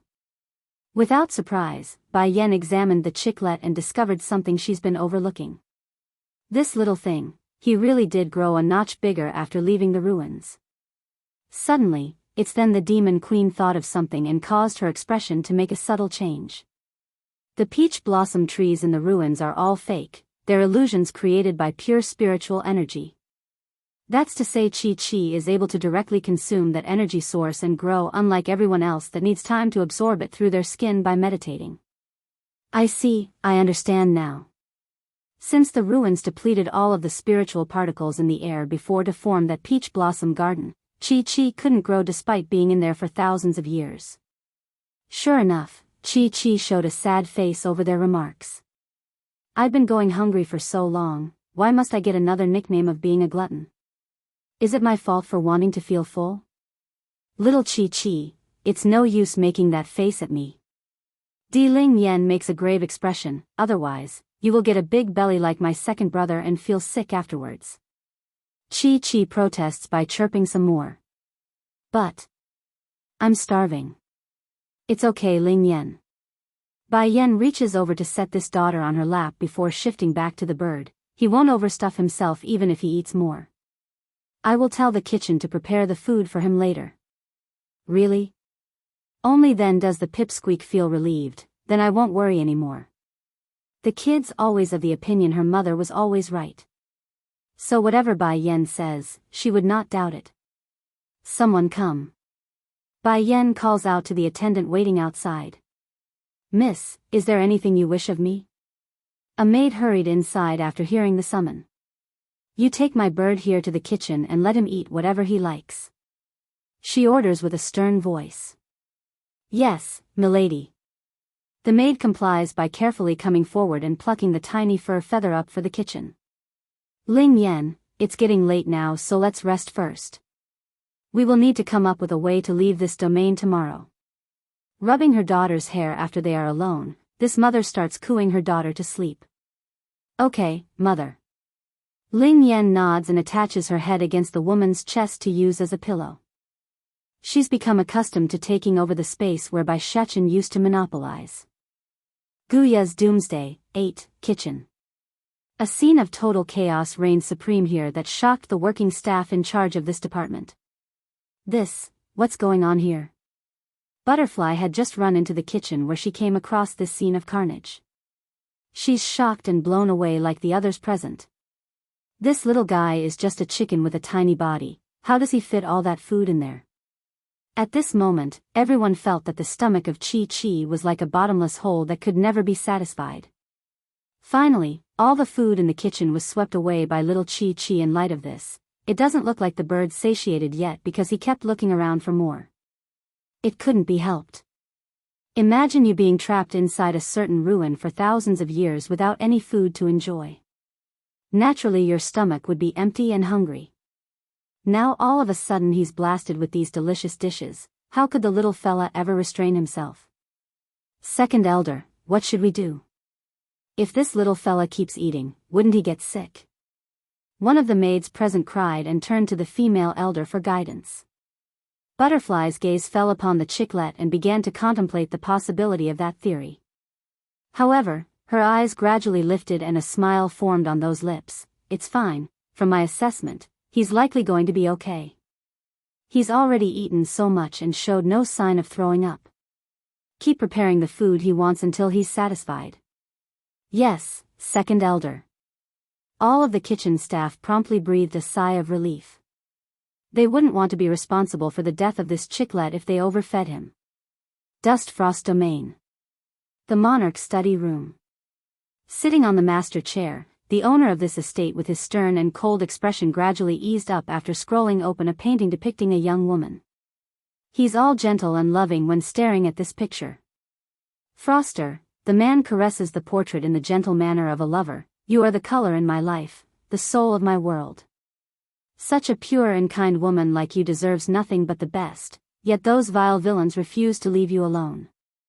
They murdered you for their selfish desire.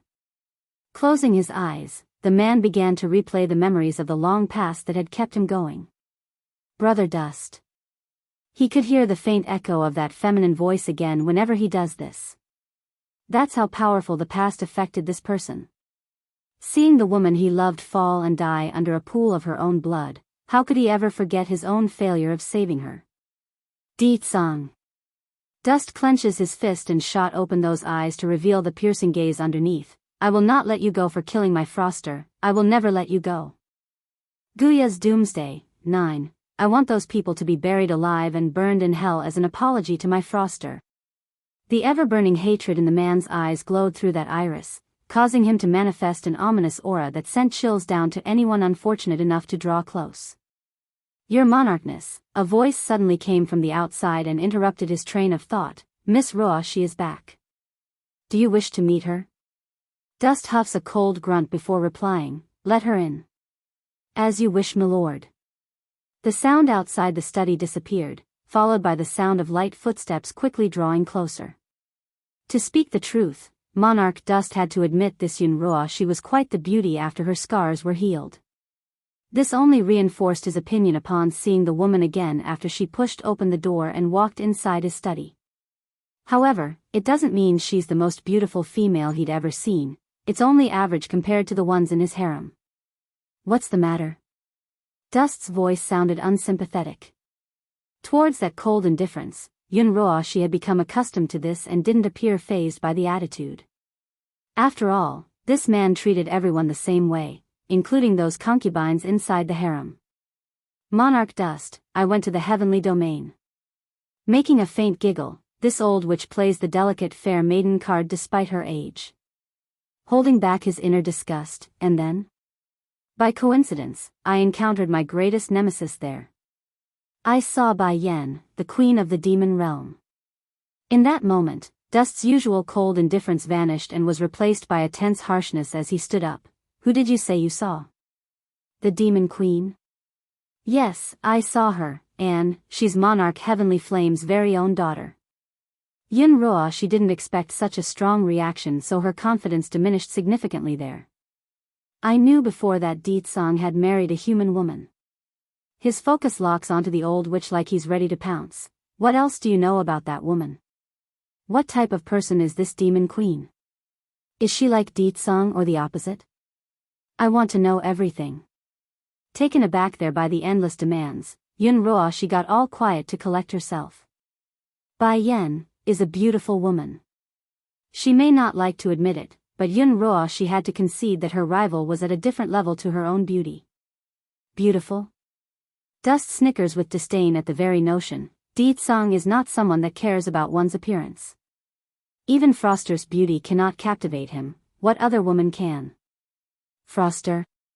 Being a sensitive and insecure female, Yun Ruoshi immediately focused in on that word and started making connections. Dust and frost, so that's how it is. But what kind of relationship does this woman have with the monarch? I don't know much about Bai Yan, but her character is more on the nasty side. Even back when I was on good terms with her, I would refrain from interacting with her. The old witch bites down on the lip to make a sad face, and I know Bai Yan has a lot of men circling around herself at all times. She doesn't have any female friends, that's why. If I had to speculate, it's likely due to her using her own body to seduce the opposite sex considering the sort of personality she has. Monarch Dust's narrows in his eyes to reveal an inspecting light from within. Out of reflex, Yun Ruoshi subconsciously took a step back under that piercing gaze. She didn't want to say anything good or bad about Bai Yan right now out of fear for raising attention to her rival's existence. However, it appears her plan had derailed, for even a slight mention of Bai Yan being a flirt had backfired. Guya's Doomsday, 10, you can go back now. Dust waves in a dismissive manner. He's clearly lost interest by this point. As if he wouldn't know Yun Ruoshi's character, right? There's not a single thing from her mouth he believed there. What seducing men? If Bai Yan was such a character, then Deetsong wouldn't have taken such a woman as his wife. That tyrannical man wouldn't fall that low. Yes, monarch. Not sure if her story was seen through or offending in some way, the old witch wanted to say something again. However, the second her sight met with the man's, her heart trembled at the intensity and promptly shut up. After walking out of the study, the repressed aura dissipated, so her unease also disappeared. Bai Yan. Bai Yan again. Isn't it enough that you seduced the Demon King, now you're also Monarch Heavenly Flame's daughter? The glaring hate in the old witches I could kill if that's a thing. I will not let her succeed. I will destroy her and retake what belongs to me. She had given up on Chui God by this stage and only hoped to cling to Monarch Dust for protection. However, that doesn't mean she won't exact revenge on those who hurt and abandoned her. Muttering up to here, Yun Ruoshi quickly controls herself after realizing she's acting out of place. But right before she could head back to her own room, a cynical voice caught her attention from the wall over. That Yun Ruoshi thinks too highly of herself. If the monarch really did favor her, then he would have given her a title by now. Oh right, let me tell you a secret. Our monarch fell in love with a woman many years ago, and as it so happens, I came across the woman's portrait while cleaning the study room. What a true beauty. I have never seen anyone at that level, far superior to that Yun Ruoshi. And her name is Willow Frost from what I gathered. I always found the monarch to be a cold person, but I didn't know he would be so affectionate and name the entire domain after a woman. Yun Ruoshi, who originally intended to leave, stopped right on the spot. So it's like this. Monarch Dust already has a woman he loves to the point where he named the entire domain after her. And he's also willing to exact revenge on the demon realm for a single woman. Biting her lips, the old witch felt resentful and unfair as the conversation of those two maids echoed in her head. Why? Why do the good things always happen to others and not me? First it's Bai Yan getting the love of the Celestial Lord and the Demon King, now it's Monarch Dust smitten by that Willow Frost. Even a dead person is coming to rob me. The more she thought about it, the more her chest began to huff and puff from anger. She's practically grinding her teeth in rage. These days, this liar and vile old witch have tasted and enjoyed the benefits of power she never had in the Celestial Palace. What pristine facade of generosity. What kind and loving angel. She didn't need any of that here in the Dust Frost domain. She could be herself, an evil and ruthless old witch that destroys anyone that crosses her path. That's her true character, and she didn't need to hide it here. Suddenly, Yun Roashi shot open her eyes in a maddening manner and stared into the sky. Humph. Monarch dust treats me differently, I can tell. Perhaps I can be a replacement for that willow frost. Others may not be able to achieve that, but I am different, I am superior to all of them. It's just a dead woman anyways, the dead will remain the dead. How can a corpse compete with the living? Departure 1, Heavenly Domain. With a beautiful lake and mountain landscape, the pond water faintly ripples with the light breeze bristling against the surface. Bai Yen very much enjoyed this serene scene as she sat on the edge. However, her moment of peace quickly came to an end after a voice spoke up. Milady. Glancing over to the source from the rear, the demon queen slightly frowns at the sight of Elder Sky. You're looking for me? A bit taken aback for a second, the old grandpa decides to speak his mind after some thought. There is something I like to tell you, it's just that I don't know if I should say it. What's the matter? After a muse, Bai Yen figured this must be important for this old man to come at this timing. That day when I gathered everyone to stop you from healing Song, I ordered one of the guards to catch Miss Ling Yen. When saying this, Ji Sky never once left eye contact with Bai Yan's face due to fear of offending the lady. And sure enough, the demon queen's expression darkened. Thankfully the lady didn't lash out there, thus calming the old elder somewhat for continuing.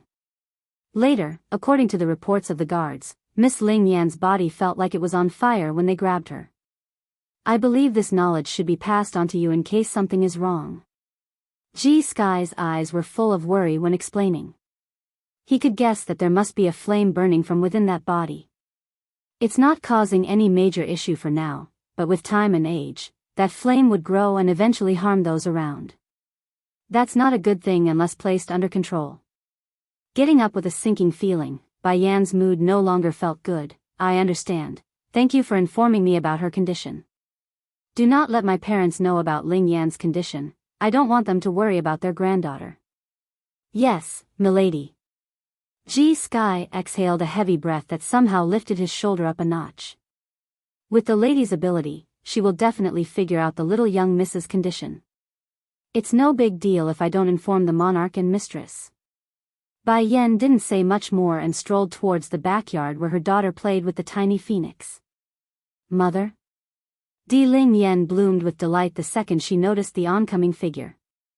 Running over with excitement plastered across that face, the baby threw herself into her mother's embrace and planted that head into Bai Yan's chest. Though unintentional, her sweat was not smothered onto the demon queen's dress due to her playfulness. Mother, I love hugs. The pipsqueak murmurs in content. Not going to disappoint, Bai Yen did the only thing she would do for any of her children and happily wrapped her arms around the tiny soft bun for a warm hearty hug of her own. Departure 2, Ling Yen, I have something to ask you. Bai Yen did not notice the mood of Ji Song, who was making an envious face to one side. She's too preoccupied with what Elder Sky said earlier, so she's pretty worried. Looking up with her little tiny face, what is it, mother? If I know, I will tell you. Sweetie, have you been feeling unwell? Bai Yen asks after a brief muse. Tilting her head in contemplation, the little pipsqueak wonders why her mother would ask such a question. But mother, I'm perfectly fine, see? Jumping in a circle to show she's alright, the pipsqueak doesn't appear sick at all and was very healthy. Is that so? Bai Yen still felt uneasy. Do you feel anything like a burning sensation inside your body? Shaking her head, no. No? In light of the denial, Bai Yan's heart didn't relax in the slightest and grew more worried by the moment. Half a ring later, she decides to probe her daughter's entire body instead to make sure. According to common practice, one wouldn't use their spiritual feelers on a commoner without power, since it would leave the patient somewhat unstable from the mental intrusion. However, if the user was careful, then it's doable as a last resort. For example, let's say a person was severely sick and needed medical treatment. That wouldn't cause harm since the patient was already unwell and couldn't resist the outside force. And then there are the occasions where one had a unique condition that made it more beneficial to perform the procedure versus ignoring the problem. Like in this case, Di Ling Yen fell into the second option where it's better to make sure versus ignoring the issue. Letting her aura spread into the child's skin, Bai Yen closes her eyes to focus on any oddity from within. It's then that the demon queen got all white in the face. Specifically, in the heart area where she could see a bead lying at the center with a flame coating the tiny object. Thankfully the fire wasn't harming the host, otherwise, Bai Yen wouldn't know what to do then due to the panic. Ling Yen, do you feel any pain coming from the heart? Quickly drawing her senses back out, Bai Yan's expression became a morbid white of horror. Blinking those big blue eyes like a clueless baby, why would mother ask such a thing? I don't feel any discomfort at all. The woman got all silent again. A few moments later, can you tell me about the flaming bead in your heart then? Who put it there? Whoever it is. If they hurt my precious darling, I won't let them go. The desire to kill has emerged from within those eyes, setting the mood for what's to come if it's known who the perpetrator was. I don't remember. Biting her finger, the pipsqueak timidly answers. Forcing her spiraling emotions back down, Bai Yen doesn't want to upset her child by keep her voice down. Think Ling Yen, think some more. Revealing a doubt in those eyes, Di Ling Yen tilts her head in deep thought only to smack her own head after coming up with an answer. Mother, do you remember when I said there's a cave in the Demon Mountain? There was a man inside that cave. Huh? Bai Yan's face instantly formed a frown. Pouting her cheeks up like a cherry, I remember that day he gave me something, maybe it's the bead? He told me to keep something for him until he comes get it. Departure, 3, G Sky said so already. Whenever Ling Yen is in danger, the bead will burn up and repel anyone that touches her. It's clear the bead is powerful in its own right. Since it's here then there's no reason to return it. Bai Yen sneered, whatever his purpose for doing this, it's still the same as putting a bomb in your body. It's dangerous. Whether it's out of spite or revenge, we're keeping it after we pry it out from inside you. Want it back? Dream on. Not only will we not give it back, we're going to be settling the debt of putting such a bomb inside my darling without permission. The pipsqueak hung her head in thought. Mother, that big brother. Doesn't seem like a bad guy though. Although at first he's a bit mean, but he didn't really hurt me at the end. He's probably not that bad and only has a big mouth. I can't forgive him for the very fact that he would dare risk your well-being. Bai Yen sounds irked by her own words. Ling Yen, we must get back to the demon realm as soon as possible. Your father will know a way to help you. Okay. Ling Yen nods in compliance. She also misses her father and 2 brothers. Ji Song never uttered a peep during this entire time despite also being there. However, her silence finally caught the attention of the demon queen who somehow found the time to glance around. Song, do you have something to say to me? You look like you got a lot on your mind. The girl pursed her lips, can I leave with you? She's hopeful for a yes so the girl didn't blink at all. Smiling at the nervous appearance, Bai Yen understood why she would ask that. Of course, I saved you so the price is you following Ling Yen. Even though Ling Yen is still young, but she will eventually grow up. The sooner she has some followers the better. Song here will be a perfect candidate. Song's eyes lit up at the confirmation and caused her to smile brilliantly. It's expected since she's got her wish. Sister Song, Di Ling Yen crisply called out and grabbed her friend's hand. Your smile is so beautiful, I like it so much. Blushing at the praise, the once morbid girl never had someone call her beautiful before. The feeling felt new, and it's wonderful.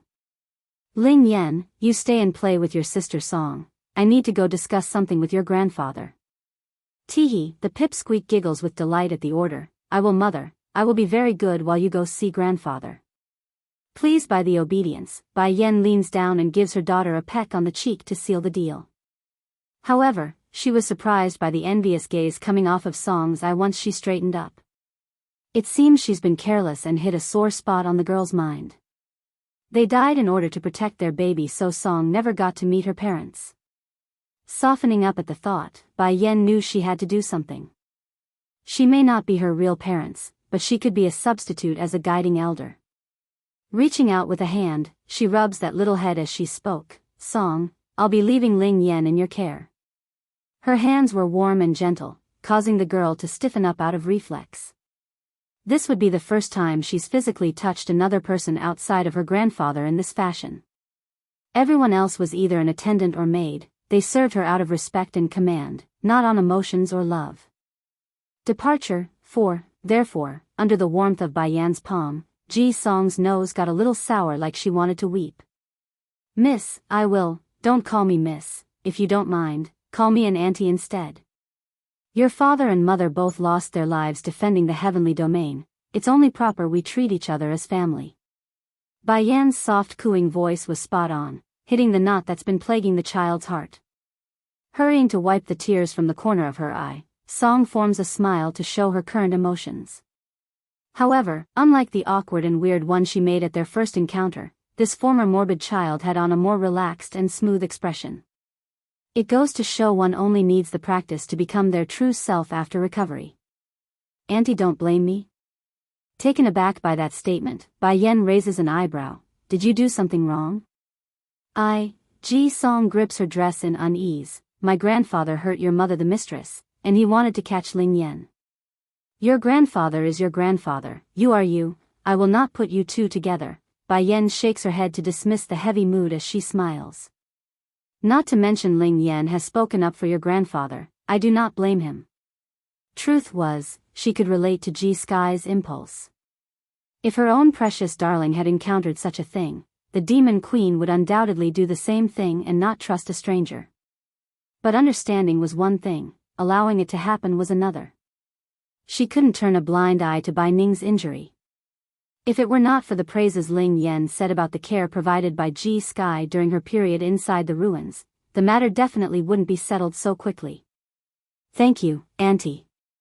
Ji Song smiled in relief. Bai Yan never noticed it before, but the girl's smile actually looked pretty good after gaining some weight in recent days. If this continues, she's bound to become quite the beauty in her own right. The two of you go play, I'll be back soon. Retracting her eyes, the demon queen started to head towards her father's study room. Study. Rubbing his temple with a finger, Heavenly made a troubled expression due to what's plaguing his mind. She looking up at the sound, the man felt annoyed since he ordered none to disturb him. However, his frown quickly relaxed at who it was. Yen, how come you are here? Stopping before her father, Father, have you found a way to break the seal? Hearing her words, the monarch stumbled for a reply first before smiling bitterly. Then, shaking his head, the Great Seal was created using my physical body as a price. Removing is not an easy feat even for myself. I've thought about it. If I break it, then the other domains will certainly band together. By then, things will become chaotic. Once the domain war breaks out, the influence would extend to every corner of the worlds. Whether it be the human planes, the demon world, or the celestial world, all would be dragged into the fight. That's why he created the seal in the first place. It's to stop all the carnage and bloodbath. Father. So you're not leaving with us? Bai Yan got where this was headed and sounded tired. You've been away from home for so long, everyone misses you so much. Covering the pain in his eyes by lowering them, the man shakes his head once more. There's no other option. Yen, I will have to bother you to give them my message. In reality, he never actually thought about breaking the seal to begin with, even if there were a way. He's someone that willingly sacrificed himself for the well-being of all. Such a man would never put his own selfishness before the populace. That's not within his character. Departure. 5. I need to take Ling Yan back for a while. Di Tsang must be worried about me. Bai Yan flickers with light in those eyes as she speaks. Do you know a way to send me out of the domain? Those not at the same level of a monarch could leave the domains. However, she had tried before and didn't find a way, hence her visit today to ask. Yen, I'll send you and your mother out first. This heavenly domain is too dangerous. He shakes his head and sighs. Pricking her brow, you think she would leave just because I advise her to go? If mother finds out you're staying, then she will stay with you. But... Father, I'm going back to seek help. If my husband can send mother over here, then that proves he has a way of leaving without breaking the seal. That finally moved the man's determination. He's highly reluctant to admit that Deetsong had abducted his precious daughter, but now he's going to have to admit this son-in-law of his had the ability to be a good husband if this plan works out. Okay. He nods, agreeing with this method. Suddenly, the man recalled the picture of the adorable grandchild that's also going to leave him. Daughter, after you take Ling Yan away, be sure to pay attention to those who come close to her. Don't let those stinking boys take my granddaughter away. I think my granddaughter is fine all on her own and doesn't need those underserving men. After all, there was only one man like Deetsong. How could those other insects be worthy of her precious granddaughter? Bai Yen nearly lost it and burst out laughing. Father, if my memory serves me right, what you told Ling Yan before is quite different. From what I heard, you urged her to not listen to Deetsong and Xiaochen, that she must pursue her own happiness and not miss it. Freezing into a statue at being called out, Heavenly makes an awkward cough to clear his throat. That is only because I didn't know she is my own granddaughter. If I had known the truth, I would be on Deetsong and Xiaochen's side and not let those filthy brats steal my precious granddaughter's innocence. But don't you want to see a great-grandchild sometime into the future? That, Heavenly had to think it over before continuing. Isn't there already Xiaochen? How can a girl of our family be abducted by an outsider? Just have Xiaochen bring a girl home, that will get me a good great-grandchild. I'm sure that boy won't let me down. In other words, it's okay for the men of their family to abduct girls from different families over and not vice versa. Bai Yen was at a loss for wording after that, so she didn't rebuttal that logic. Yen, you must look after Ling Yan. If a brat dares to come after her, you are to break his leg for me. When saying this, the man looked very serious with no hint of joking around. Like always, this poor demon queen started to worry for her own daughter again and her future husband-to-be. It's going to be a complicated process with men like these in her family. You don't have to worry about it, Deetsong and Xiaochen already got that area covered. She shrugs without much care. If anyone tries to pursue Ling Yan, then you can believe those two are on top of the matter. Besides, if someone outstanding does want my daughter's hand, I'm sure Ling Yan is capable of choosing her own partner. I have full confidence in my daughter. Softening up in his voice, Heavenly felt reassured after that. In that case, I'm relieved.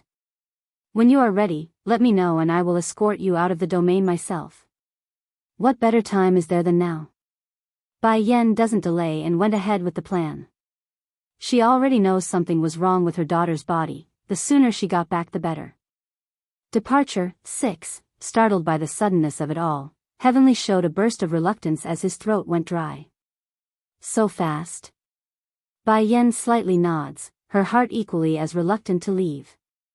But dragging this out won't change a thing, it would only make the situation worse by increasing the risk. Father, we'll see each other again. When me and Deetsong think of a way, we will come back to you. A bittersweet flavor filled the man's mouth over the last sentence. It's okay. You don't need to make it sound so sad like I'm never going to see you again. Go clean yourself up first, then I'll take you to the exit. Okay. Giving one last glance at her old man, Bai Yen doesn't linger and walked outside like a strong-willed woman. However, that strong facade deflated the second she was out of sight and standing before the open sun. She doesn't like this one bit. This was the first time their family managed to get together for once, and now they're separating again. There's no way her mood wouldn't be affected, especially when they had to leave Heavenly behind in this domain where enemy forces could come and go without a moment's notice. Gritting her teeth in frustration, if my guess is correct, the reason me and Ling Yan were able to cross over to the Heavenly domain is specifically because of that flaming bead. It probably activated because of the outer domain's energy that seeped into the demon realm from the first attack. But why did it send us to Father's own domain? Unlike the main worlds where the spiritual particles are all neutral in nature, these domains on the other hand are all tuned to their respective creators. Take Heavenly's domain for example, it's aligned to his signature, so everyone residing in this world are all practicing abilities similar to his. That's why she's in a hurry to leave. Bai Yan's afraid the flaming bead was powered by some other form of energy found only in the outer domains. Since a recent invasion force had attacked, there are bound to be a lot of residual life force floating around beyond their eyes to see. Imagine the worst happening without their knowledge and her daughter bursts into a pyre. That would be a nightmare. No. I won't let that happen. I won't let anything hurt my sweet darling. Thinking of this, Bai Yan's reluctance promptly dissipated and transformed into a stern and powerful air that propelled her to move forward. She's not walking slow but fast and precise in her strides. Ling Yan, Song, both of you go clean up and pack your things, we're leaving right away. Bai Yan's voice reached over to the courtyard before she even arrived at where the kids were playing. Mother, are we going now? But what about grandfather, did we figure out a way to leave with him? Shaking her head, no, we will leave first. Your grandfather can't come yet. Grandfather's not leaving? There's a sense of disappointment in the pipsqueak's voice. I thought we would all leave together. Tasting bitterness in her mouth as well, Bai Yan could relate to her daughter's damped mood. I'm sorry sweetie, we still haven't found a method yet. We've dragged this trip for some time now, so we must go back to your father's side. In addition, we can look for a way to help from the demon realm with your father. It won't be long before we reunite with your grandfather, I promise. Okay, sure enough, those reassuring words dispersed the damp mood in the air and raised the spirit of the baby girl. Then let's go mother, I know father will have a way. He's so strong and powerful, father will definitely find a way. Giving her daughter a rub on the head, Bai Yan then shifts her attention to the other child. Song, your grandfather likely won't be able to come with us, I believe you should go tell him yourself about our departure. I don't know when we will be able to come back. Demon Realm. Ji Song nodded and trotted her legs over in the direction of the Elder Council's quarter. Ling Yan, you too, go clean yourself up and we will head out soon. Bai Yan turns to the pipsqueak and orders, her eyes a mixed bag of emotions. Demon Realm. The blood moon continued to blanket over this world, thus giving it a tense vibe due to the two opposing forces on the current battlefield. Batty father, we are going to look for mother after we finish off these people, right? Next to the young teen stood a peerless man that oozed with a mighty air of a king. Making a bloodthirsty smile as he spoke, this should be the last batch. Once we settle the problems here, we will go find your mother for sure. As soon as he heard this, Bai Shechen's eyes promptly lit up with joy. He hasn't seen his mother and sister for months, and if it weren't for these people repeatedly coming to attack, he would have long run off to search for them. Thankfully the new arrivals are growing weaker and weaker. Presumably, the strongest have died in the initial wave and now the remaining forces are probably the weaklings that could be dealt with by the demon elders. Xiachen, let me see what you can do now. If you can't protect yourself then you are not qualified to protect the woman you love the most. Ditsong did not rush to test his son, but instead gazed down at the now maturing Steambun for an adequate reply. Mother is my most beloved person, I will rely on my own ability to protect her for a lifetime. The Steambun's eyes became heavier and heavier as he slowly raised his hand. Then, from thin air, a sword materializes from nothing to fall into his grasp that vibrated at contact. He's still small, but the brisk wind that's blowing against his little figure didn't make him appear weak, instead it emphasized his determination and will. Smiling with pride in his face, Ditsong was pleased by his son's reaction. This is my son, the prince of the demon realm. If he doesn't have the skill then how is he supposed to shoulder the responsibility of protecting Yan Yan? A burst of wind explodes out of Bai Shechen's little figure then as he pointed his weapon at the drawing wave of foes. He's no longer the innocent and naive child from way past after the experience over the past few months, but rather a miniature version of his old man the demon king that rules all of demon kin. You people repeatedly refuse to listen, coming to make trouble time and time again. It's one thing to attack the demon realm, what's worse and unforgivable is causing me to be separated from mother's side for several months. I won't forgive any of you. For Bai Shechen the most sinful crime was and would always be separating him from Bai Yan. He has mommy issues, and it would be years before the boy come to terms with this fact. Reunion 1. Those foes in the front undoubtedly noticed what Ditsong was doing. With a sneer, they immediately charged at the young one to make this demon king regret that foolish decision. Little Rice, let's go.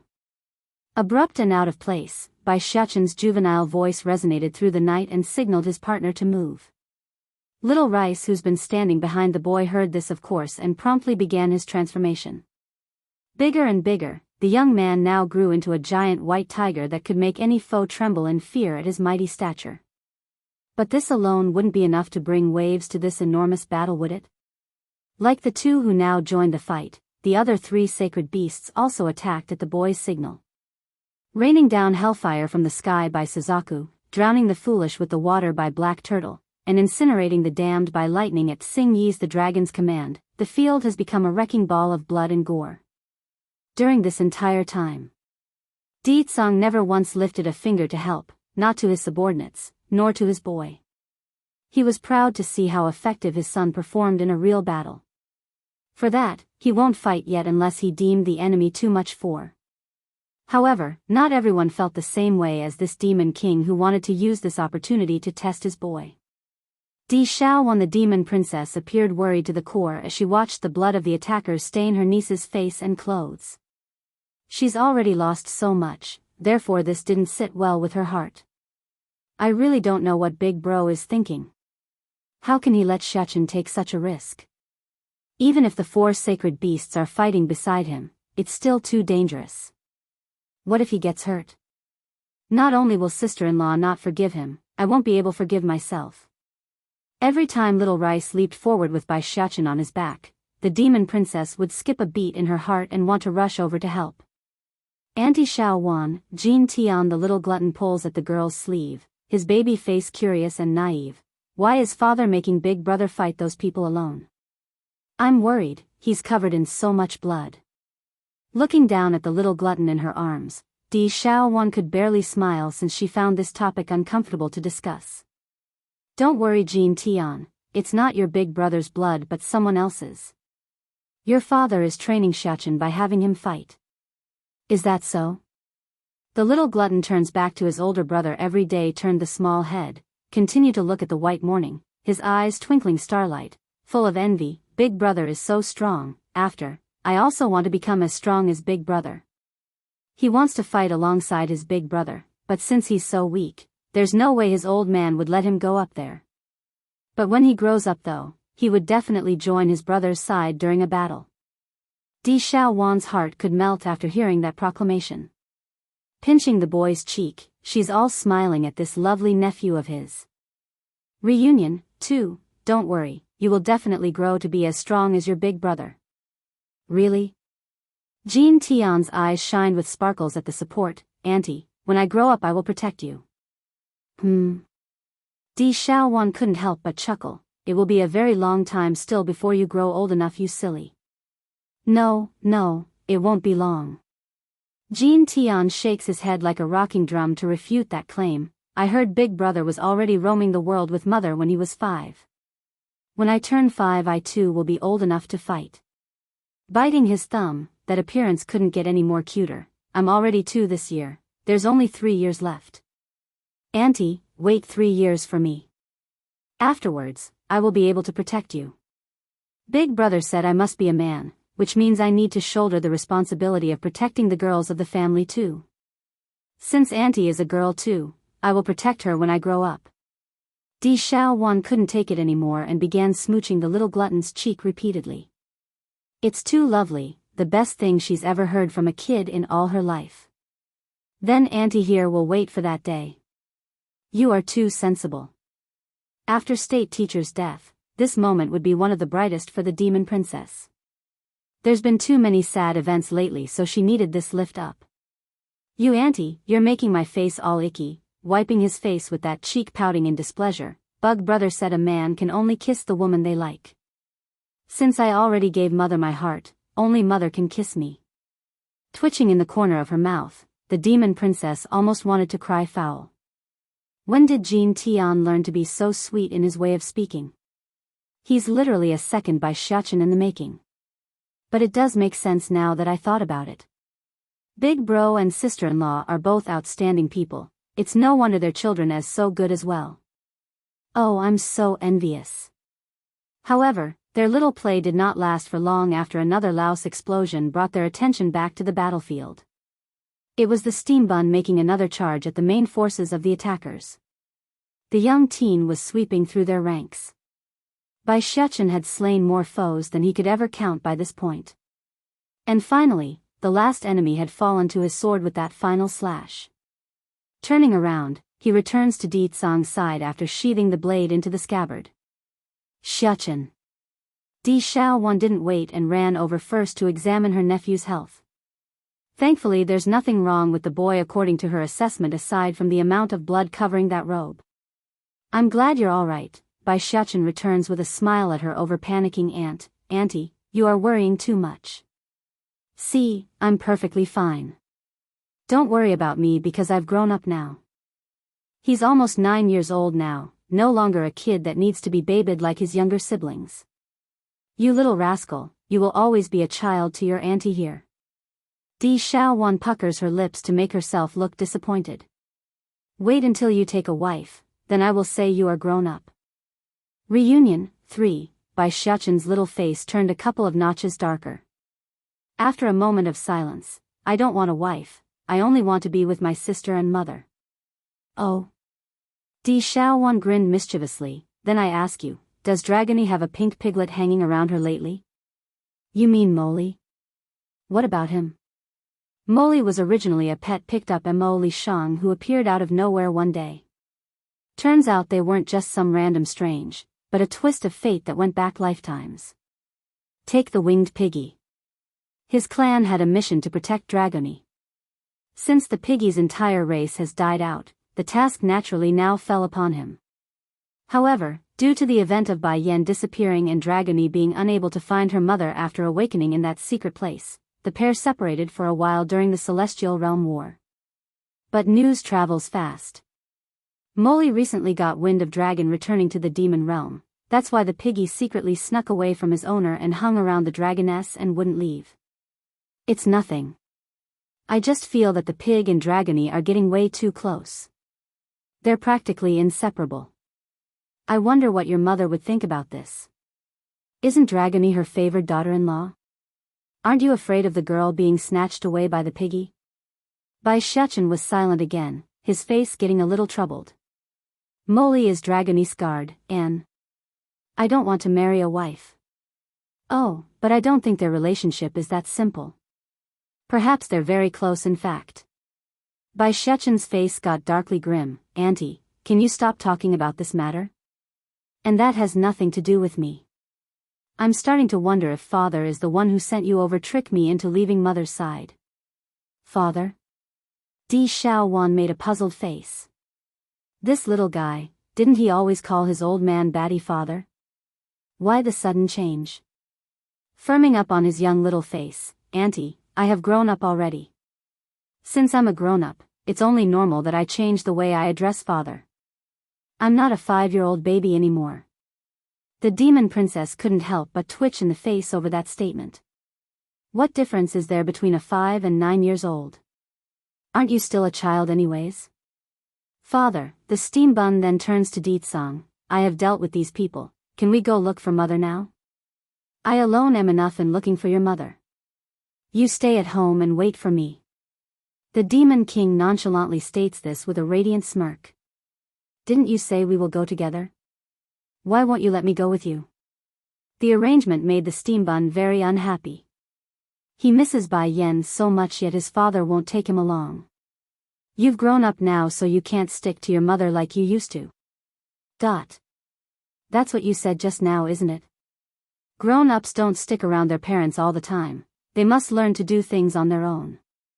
Bai Shechen dropped his jaws in stunned silence. Did I just smash my own feet? Quickly coming back to reality at the dreaded situation he himself created, actually. I'm still a baby. Who's not a baby in front of their mother? Suddenly from out of the blue, Bai Shechen's figure went stiff as a rock. He felt something. To be exact, it's 2 familiar energy signatures quickly making their way over to his location. Turning his head in the direction like a robot, he stares hard to make out the contour of the 2. Father, am I hallucinating? Isn't that mother and little sister? Reunion 4, Di Tsong's sight followed his son's gaze and landed on that magnificent figure of his wife. Immediately, that stern and lecturing face disappeared, replaced by a warm and gentle light flowing forward from within. "You're back." Bai Yan didn't respond to her husband's tender words though. Instead, she scanned the battlefield to take in everything that's happening. Then as soon as her eyes fell upon the teen that's been covered in blood, the Demon Queen's composure crumbled and got all anxious. "Xiaochen, how are you? Are you hurt anywhere?" She grabs his shoulder and nervously examined him from top to bottom. Blooming with the brightest smile that could overshadow the most dire of nights, the boy finally revealed a happiness he's been withholding since that dreadful day. "Don't worry, mother, these bloodstains are all other people's. See, I'm perfectly fine." But even if the steambun said that to assure his mother, Bai Yan's heart didn't settle and continued her examination. Only when she's confirmed his condition to its fullest does she relent. Thank goodness he's all right. No one knows this, but the Demon Queen's heart nearly popped out of her own chest there when she saw the blood-stained-looking sight of her eldest son. In all her years, she's never allowed the steambun to be harmed, not ever. Di Tsong continued to wait from his spot, but after being repeatedly ignored, this dominant man finally grew irritated and thought exercising his own son so he would buzz off at his important reunion. "Yen Yen." Reaching out with a hand, the Demon King tyrannically brings his wife into his embrace to show who's in charge. "You don't have to be afraid. If I'm here, nothing will happen to him." In actual fact, Di Tsong believed that a boy getting hurt once in a while didn't amount to anything, hence his decision to send the steambun into battle. Besides, his focus never left the boy during the actual fighting. Even if Bai Xiaochen did get into lethal danger, he would have intervened at the last moment to ensure his safety. "It's good that everything's alright." Bai Yan's mood finally calmed down after that statement. Leaning her head in against her husband's chest, she felt secure and happy after being away for so long. "Di Tsong, our children are my wife, all three of them. They're her driving force. Only by becoming stronger would she be able to preserve their peace. Father, mother is likely tired, you should take her back for rest after such a long, arduous journey. I will take care of my little brother and sister during this period." Bai Xiaochen couldn't ignore the heartache in his own chest after seeing how exhausted his own mother has become. "Mother is already very tired, and I scared her with my appearance just now. If she doesn't go back and rest then she might really faint." Di Tsong didn't argue with that logic because he felt the same way. Picking up his wife into a princess hold, the Demon King slowly strode towards the palace. "Big sister, can you play with me?" It's unknown when this occurred, but while everyone was busy primarily watching the departing backs of the two lovebirds, Ji Tian the little glutton had somehow found his way over to Ji Song's side and tugged at her sleeve. He's all smiles and hopeful in his chubby face. Ji Song, who came here for the first time, naturally felt intimidated by the new environment. However, this sudden intrusion onto her personal space by a grinning baby boy left her all uncomfortable and awkward. Nevertheless, she quickly pulled her hand away and stepped back. Reunion 5. Ji Song doesn't like being close to people. As for why she's able to speak with Ling Yan before, that's only because she's a girl and about her age. But this little guy, she doesn't know him nor has she any experience in dealing with the opposite sex. "Big sister, why are you ignoring me?" Looking all wronged, Jean Tian the little glutton moves forward in an attempt to grab that hand pathetically. Ji Song couldn't take that face and hurried turned to the pipsqueak for help. Without a single word first, Ling Yan snapped and slapped the hand of her twin brother away. "Big sister Song is my friend, you're not allowed to scare her." That harsh lecturing only made the boy more pathetic in the face. Rubbing the back of his hand as it hurts, he gets all sobby in the nose. "But I want to play with her." "Not allowed." Forking her arms around the waist, Ling Yan makes a very fierce face. "She does not know you, so you're not allowed to force her, do you understand? This guy is clearly my older brother, how come it feels like I must teach him everything? What if he scares Sister Song away? If that happens then I won't have any friends again. Does that mean I can play with her after we get acquainted?" Jean Tian instantly perked up and asked with a broad smile. Nodding after a brief thought, I guess. Only after you're familiar with her, understand? Okay, Jean Tian cheers in delight at the go-ahead. Turning back to his new target, big sister, if you be my friend, I can let you have all my toys aside from the delicious foods. In the baby boy's view, the number one importance remains to be the food he gets from the kitchen. Everything else becomes secondary in his world. Unfortunately, aside from those snacks and foods he saved in hindsight, the boy didn't have anything else to offer, which made his promise mute. Flushing red from the conversation, Ji-song appears awkward and unsure of how to reply to that olive branch. Second brother, you mustn't pester her like this. Here, I'll let you play with my pet instead. After a second of rummaging, Di Ling Yen brings out the snoozing Chi-Chi from her pocket. This is little Chi-Chi, he's my new pet and partner. Be nice to him, okay? You can't bully him. Chi-Chi was originally soundly asleep when he got disturbed by the ruckus. However, he never would have thought of the horror that awaited him after rubbing his dozy eyes awake. Specifically, it's a baby face of the chubby proportion. Usually that wouldn't scare the little fellow, but the boy's lips were clearly drooling. It's a chicken, and it looks so tasty. Gulp. After saying this, Jean Tian made sure to swallow his saliva to pull back in the fluid quickly dripping out of his mouth. Chi-Chi. Squealing in fright, the poor bird jumped in fear and puffed up his feathery furs. You don't have to be afraid, Chi-Chi, he won't eat you. Ling Yen understood her partner's woes and patted that head to console him. Once she's done that, the pipsqueak then follows up with a slap across Jean Tian's head from the rear. You are not allowed to scare my little partner, nor are you allowed to eat him. Rubbing the back of his head in an aggrieved manner, Jean Tian shrinks his head in, Big brother, how come Ling Yen is so mean after she took a trip? Reunion 6, girls being a little bit fierce and mean. Isn't that normal? Bai Shechen's eyes were full of doting light. Besides, Ling Yen is so cute even when she's acting all fierce. Jean Tian the little glutton didn't feel the same way though and felt wronged by the maltreatment. In his mind, this version of his twin sister wasn't right. She's more like a volcano ready to erupt, a totally different person from that mild-tempered sister he knew. Chi-Chi, it's then the golden chicklet took this opportunity and jumped off of the pipsqueak's hand. Hiding behind the girl's back, he only shows his head out while staring at the little glutton, which promptly drew more attention. Chi-Chi. You're so noisy, little Chi-Chi. Dissatisfied in her face, she pouts those cheeks up. I already told you my second brother won't hurt you, why are you squealing so much for? Controlling his own frantic emotion, Chi-Chi remains vigilant at the little glutton like he's going to pounce while he's not looking. The reasoning. That's obvious, the drooling face from Jean Tian didn't escape his memory. Someone that drools are the type that likes to eat, and the type that likes to eat wouldn't listen to reasoning when they bite. But I still prefer playing with big sister there. Jean Tian bemoans at his twin sister. Then you will need her agreement. Second brother, we are not young anymore, you need to be more mature and sensible. Forcing others to play with you isn't right. Ling Yan's voice got serious and she began lecturing her counterpart like a good teacher. This time Jean Tian went all quiet as he locked onto Ji-song with beaming flashes of light from those eyes.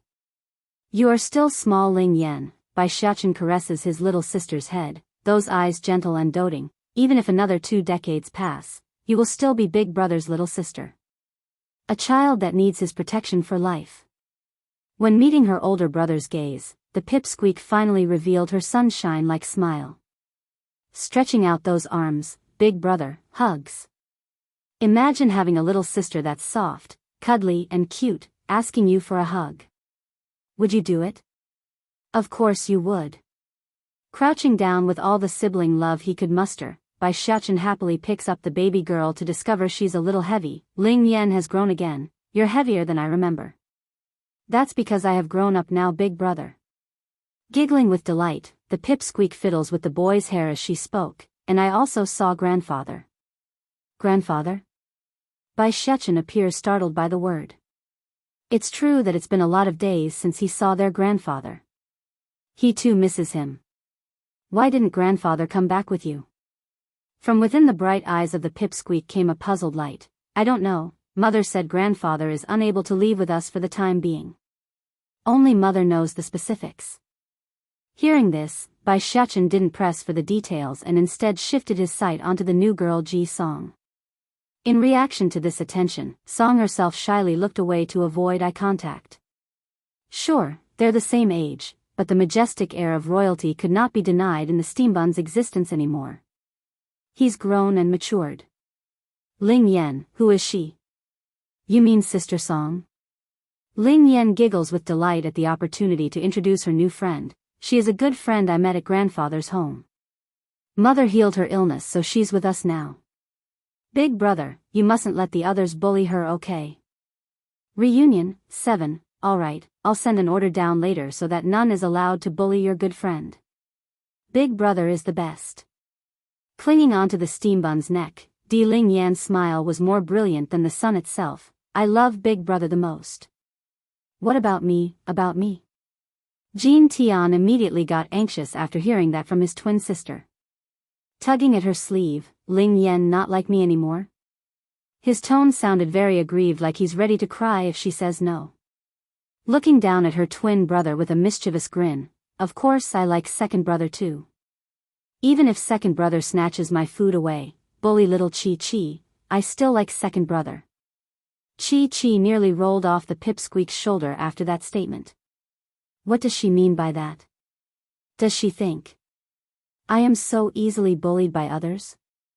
The little fluff feather wanted to erupt at the indignation.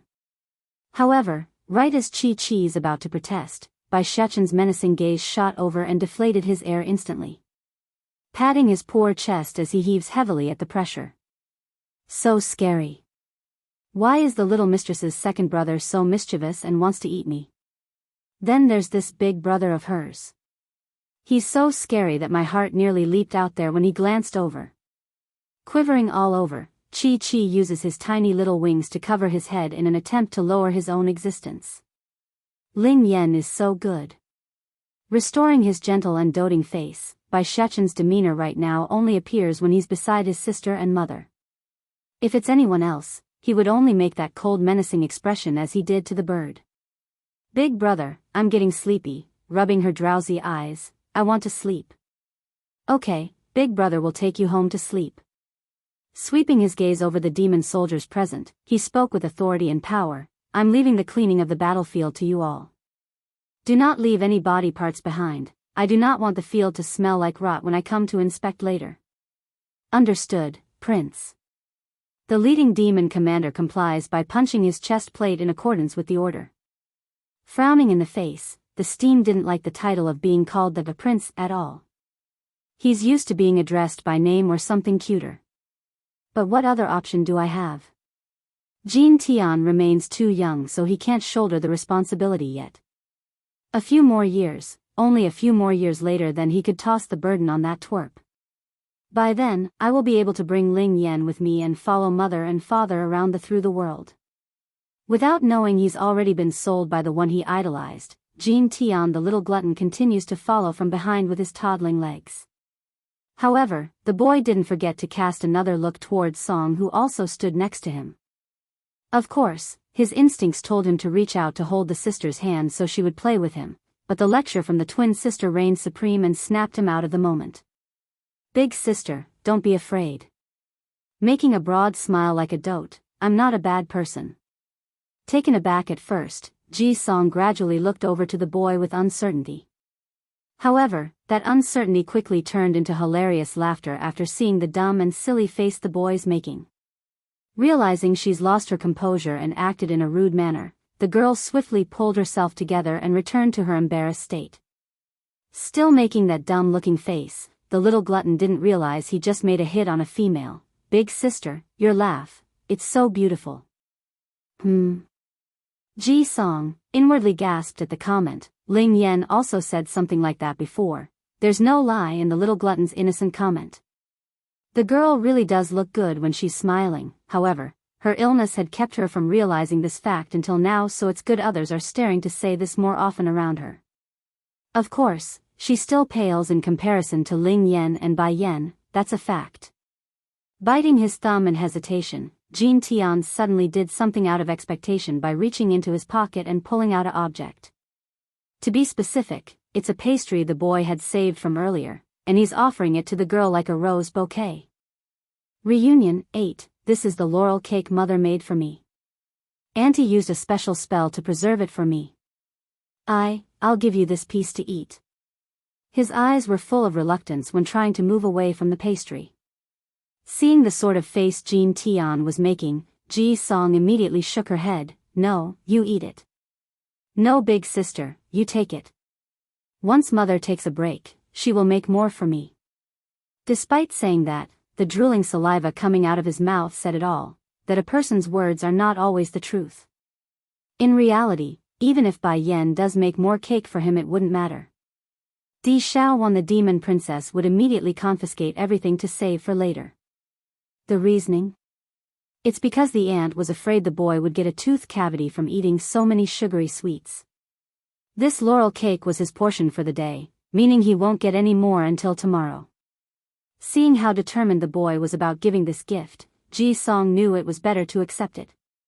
Placing the cake to her mouth, the girl takes a small bite to discover the wonders of this fantastic object.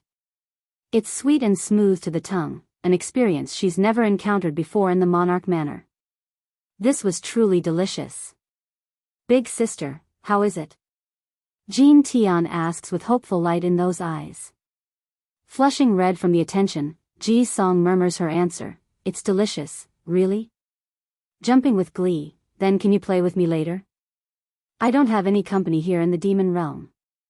Meeting the boy's gaze for the first time since their meeting, Ji Song found herself unable to reject him. Okay. First reason being that she already accepted his gift, so it's only proper she returns the favor. The second being she doesn't want to be a shut-in anymore. That's awesome. Jean Tian became a beet red due to the excitement. This laurel cake is worth it, at least now this big sister will play with me.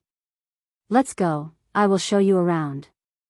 Without ulterior motive, Jean Tian smoothly winded his hand around Song's and toddled the way forward towards the palace. Demon Palace. Right now Dragony was making a bored face as she plopped her chin against both palms. However, this innocent face was currently sitting atop of a man dressed in a tight-fitting black suit. He's likely an enemy that tried to sneak into the palace during the battle to carry out some sort of mission but was stopped by the dragoness when she caught him. Dragony, shouldn't we go check out the battlefield outside? A milky-looking doll of a baby asks from the side, his face surprisingly cute despite being half-naked and only wearing a dudu, Chinese underwear. I'd like to go too, said Dragony as she glanced down at the man she's sitting atop of, but we have to keep an eye on the palace. What if another person sneaks into here and makes trouble? Who would protect Mother's home? We can't let that happen. Molly the winged piggy nods in his human form. Toddling over to jump atop of the unconscious assailant, Dragony, I'm just wondering, but do you like the queen more or do you prefer the prince more? The dragoness didn't need to think at all in answering, of course it's Mother. She gave me a new life, and for that I am forever grateful. She will always be the most important person in my life. His Highness Xiaochen can only be second in line. Oh. Molly scratches the back of his in confusion due to not understanding. From his point of view, Dragony cares a lot about the prince, so it doesn't really match up with the girl's claim. What's more, he could feel the dislike coming off of the prince when he's around Dragony during the pair's interaction. He's like a third leg that shouldn't be there when the two are together. Dragony, am I ugly? Molly suddenly decides to ask this after a thought. Does the prince not like flying piggies? No, he doesn't. Dragony turns to her companion with a look of confusion. Why are you asking this for? I've felt that for a while now, the prince doesn't like me very much. Why? Am I not cute? Or is it because I'm not a girl? Di Xiaowan's decision, 1, exactly right. As Dragony wanted to reply to Molly's question, the girls suddenly saw the two familiar figures slowly coming in from the outside. Quickly getting up with the excitement on that face, she rushes over to their location. Mother. Dragony, what are you doing here? Bai Yan didn't expect to find her adopted daughter here in the palace with only Molly by her side. She expected at least some sort of protection. "Mother, I'm here to guard the palace. I was afraid someone might try sneaking in here while the battle was taking place outside. You see, I caught this guy who was acting all creepy in the shadows." Dragony then stomped down at her unconscious victim to emphasize the point. "I knocked him out, Mother. What should we do with him?" Following the indicated finger's direction, the demon queen's sight fell upon the unmoving person lying on the ground. "Deetsong, call someone to take this guy away to the dungeon. I want to find out the reason for their attack on the demon realm." The demon king didn't do that though. Instead, he wrapped his hands around the woman's waist and explained, "I've caught several people like this one before, but no matter what I did, they wouldn't talk. I doubt this guy would talk either." Bai Yen merely smirked at the idea of a prisoner that wouldn't talk. "Take this pill, Deetsong. It will make him spill everything that he knows." After saying this, Bai Yen took out a porcelain bottle from her storage ring and handed it over to her husband. "Okay, I'll go right away." The demon king happily reached over to take the drug, but not before giving a peck on her cheek before readying to leave. "Wait for me in the bedchamber, it won't take long." His voice was hoarse and magnetic, having the power of drawing the opposite sex over to him in the most seductive manner. Alarmed by the remark, Bai Yen promptly stops him with a finger on the lip. "Stop it, there are children around." "It's okay, they don't understand." Deetsong grinned with his teeth showing, that appearance dumb and silly for what's to come tonight. Dragony obediently nodded her head in compliance as well. "Mother, father is right, I don't understand anything, you can continue doing that." "Molly, we're leaving, let's go." Pretending like she's not heard anything, the young lass rushed out of the courtyard with her baby companion who toddled from behind. The battle is over, big brother Shachin must be back as well. Whenever this dragoness thought about her steam bun, the girl would always have a smile on that face. Even though she herself doesn't realize this yet, her heart's clearly drawn towards the boy. Deetsong. Bai Yen felt tarnished and embarrassed at the way they're behaving. Gnashing her teeth, "Hold yourself back when we're in front of the kids."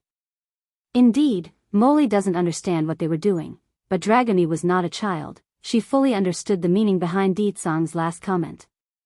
Ignoring the annoyance in his wife's face, Deetsong leans in and kisses her like a tyrant to douse those flames. It's always worked before, so he figured it would work again, thus causing their bodies to mingle together in the most sweaty and suffocating manner. If not for the unconscious victim coughing and moaning after regaining his senses after a while, the pair likely could have gone at it till the end of times. Di Xiaowan's decision, to be good and wait for me to come back. "Miss you," the man's ambiguous voice vibrated through her ears, tingling and numbing her senses. Naturally, Bai Yen got black lines running through her face over the man's antics. Even after all these years, she still has trouble handling her husband's shocking words and out-of-nowhere lustful surge. This guy, seriously. No matter the time of day, he can be so utterly ignorant of common sense. Thank goodness Dragony and Molly left on their own, otherwise. Oh no, what if we end up teaching the kids all our naughty things without realizing it? What if we taught Ling Yen and Jean Tian without noticing? Understanding he's rattled his wife enough with those teases, Deetsong lets go and locks onto the man on the ground had begun to stir. "What's your purpose here?" He speaks with an air of murderous intent. The black-masked assailant sneered as he struggled to crawl up, would never say. "It does not matter what you do to me, I won't reveal the purpose of our attack." Smirking at the expected reply, Deetsong didn't get angry and got increasingly more dangerous as he played with the porcelain bottle in his hand. "Deetsong, don't give him the drug here, I'm afraid the after-effects." Bai Yen purses her lips into a thin line. "I'm afraid the after-effects will scare a lot of people." After hearing this, Deetsong's legs stopped, his sight swinging around to meet the woman. "Okay, I will find another place that's quieter." Standing under the blood-colored moonlight, a certain young lass was standing at the main gate of the palace staring off into the distance like she's waiting for someone. "Dragony, when will His Highness the Prince return?" Yawning due to the boredom of standing around, Molly rubs his drowsy eyes. "I don't know, but if the king is back then big brother Xiasen must be coming back too." If Bai Yen was the dazzling sun of this world, Dragony would surely be the enchanting rose. She may be young in appearance still, but the style and air unique to herself was definitely starting to show seductively. It's then during their conversation a familiar aura caught the girl's senses. Lighting up in the eye at the familiar figure, she smiles broadly as she waves her hand into the air to welcome the young teen. Big brother Shechin. Likewise, the steambun also noticed the girl waving at himself. However, before he could react by waving back, Di Ling Yen, who was sitting on his arms, suddenly jumped down and ran at the dragoness. Sister Dragony, I'm back. As always, the pipsqueak was friendly towards those she's on good terms with. A bit taken aback by the sudden peachy girl who had thrown herself at her legs, Dragony had to spend a moment to process everything. Immediately, she reaches down to keep the baby girl from falling over due to the excitement of their reunion. Sister Dragony, how come you only noticed my big brother and not me? Di Ling Yen pouts after being lifted up. Just now, she was clearly riding on her big brother's arm, so it made no sense for her sister Dragony not to notice her existence. Am I not cute enough that she would overlook me? You're too small still, that's why I didn't notice you. Dragony rubs the baby's head in a cheerful manner as her excuse. Is that really the case? Doubtful still, the pipsqueak chews on her thumb like she's being tricked. Suddenly, the pipsqueak's line of sight caught a glimpse of Molly in his human form. Blinking those big blue eyes, Sister Dragony, who is this little brother? He is so white and chubby, he's so cute, little brother. Molly immediately exploded, I have lived for many years, I am not your little brother. It's true. Molly may appear to be a baby boy in his human form, downright a newborn if must be said, but he's quite old already if counting the years he's lived. Issue was his size and appearance, he never grows. Di Xiaowan's decision. 3. The pipsqueak forks her hands around the waist and gets all discontent. You are not even my height, so you must be a little brother. If you grow taller than me, then I will admit you're bigger than me. Molly found himself unable to retort against that logic. First looking down at himself, then at Di Ling Yan's superior body size, he promptly deflated due to it being the truth. Is it my fault that I'm not taller? But I've clearly lived for many years. Dragony, she's bullying me. Molly turns to tug at the dragoness's sleeve for help, his face all wronged and pitiful. Due to how small and chubby he was in his human form, the piggy was so darn cute that it's a sin not to cuddle him. Bai Shechen reacted instantly to this picture. For some reason beyond his understanding, the demon prince didn't feel well inside over the piggy entangling himself with Dragony. Maybe it's because I've taken Dragony as my real sister, that's why I don't want a stinking boy by her side. Bai Shechen's finally let up over that pretentious reasoning. Immediately, he shot that intimidating stare towards Molly, who did no wrong in this situation. You keep your distance from Dragony. Molly naturally didn't understand what he did, so his already wronged heart became even sadder. Why? Dragony is still young, that's why I must protect her. You are a boy, and boys will try to abduct her. This Molly is too sticky, often wrapping himself behind Dragony's back. Doesn't he know the difference between man and woman? The stinking brat will probably follow her to the toilet too if he could. What is abduction? Molly blinks his eyes in a puzzled manner. Bai Shechen instantly deflated as the air squeezed out of him. You wanting to protect Dragony is a good thing, but you are too sticky and clingy to her. It's making me doubt your motives for something else. Like right now, the palace won't have any danger that could possibly harm her. Why do you keep following her everywhere with that in mind? Not to mention, your strength is nowhere close to being as strong as hers. How are you supposed to protect her then? Molly scratched the back of his head, finding the logic of the princely steambun reasonable. Nevertheless, he still doesn't want to leave Dragony knowing he's not much help. Dragony, did mother go back to rest yet? Bai Shechen turns away from the piggy boy and asks the girl instead. Nodding her head, mother is resting inside the bedchamber, and father is currently out interrogating the prisoner. That's good then. Ling Yan is likely tired too, so I'll take her inside for rest. Also, Jean Tian will bring another girl back with him as well. She's a friend of Ling Yan's, so help her settle in, will you? Okay. Dragony nods again like an obedient child. In light of this, Bai Shuchen didn't relent and shot another look at Molly as a warning before slowly heading inside. Big brother, Di Ling Yen suddenly spoke up after they were halfway inside. Do you not like that little brother? I think he's cute. It's not that I don't like him. He doesn't hate Molly, it's just. Every time he saw him sticking to Dragony, he would inexplicably get all annoyed and irritated. I got it. The pipsqueak breaks out into a jolly giggle. That is because the little brother is constantly pestering around Sister Dragony. Big brother is afraid he will snatch her away from our home, right? Bai Shuchen didn't verbally respond to the baby girl. Instead he admitted it by simply being quiet. Don't worry big brother, Sister Dragony won't be snatched away and will stay with us. Also, grandfather already told me that I must not miss out on someone I like if I encounter them. Although I don't understand what grandfather really means, but, from what I can tell, the little brother probably likes Sister Dragony a lot. That's likely the reasoning for him bugging her so much. Di Xiaowan's decision. 4. Bai Shuchen's complexion fell into a dark abyss. What did you say grandfather said? Grandfather, he said I mustn't give up if I ever encounter a man I like in the future. He told me he will also try to persuade you and father. Big brother, what does he mean by a man I like? Is it like you and father that kind of like? Di Ling Yan's eyes were moving curiously back and forth in anticipation for her older brother's explanation.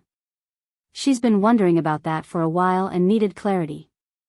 Ling Yan, Bai Shuchen gets all serious in his voice. You mustn't listen to grandfather. None of those men are good people. They will pick on you. I will also tell father about what he said and that he's teaching you the wrong stuff. How could he ever allow such a thing? Whoever dares to abduct his family's females are going to have their legs broken.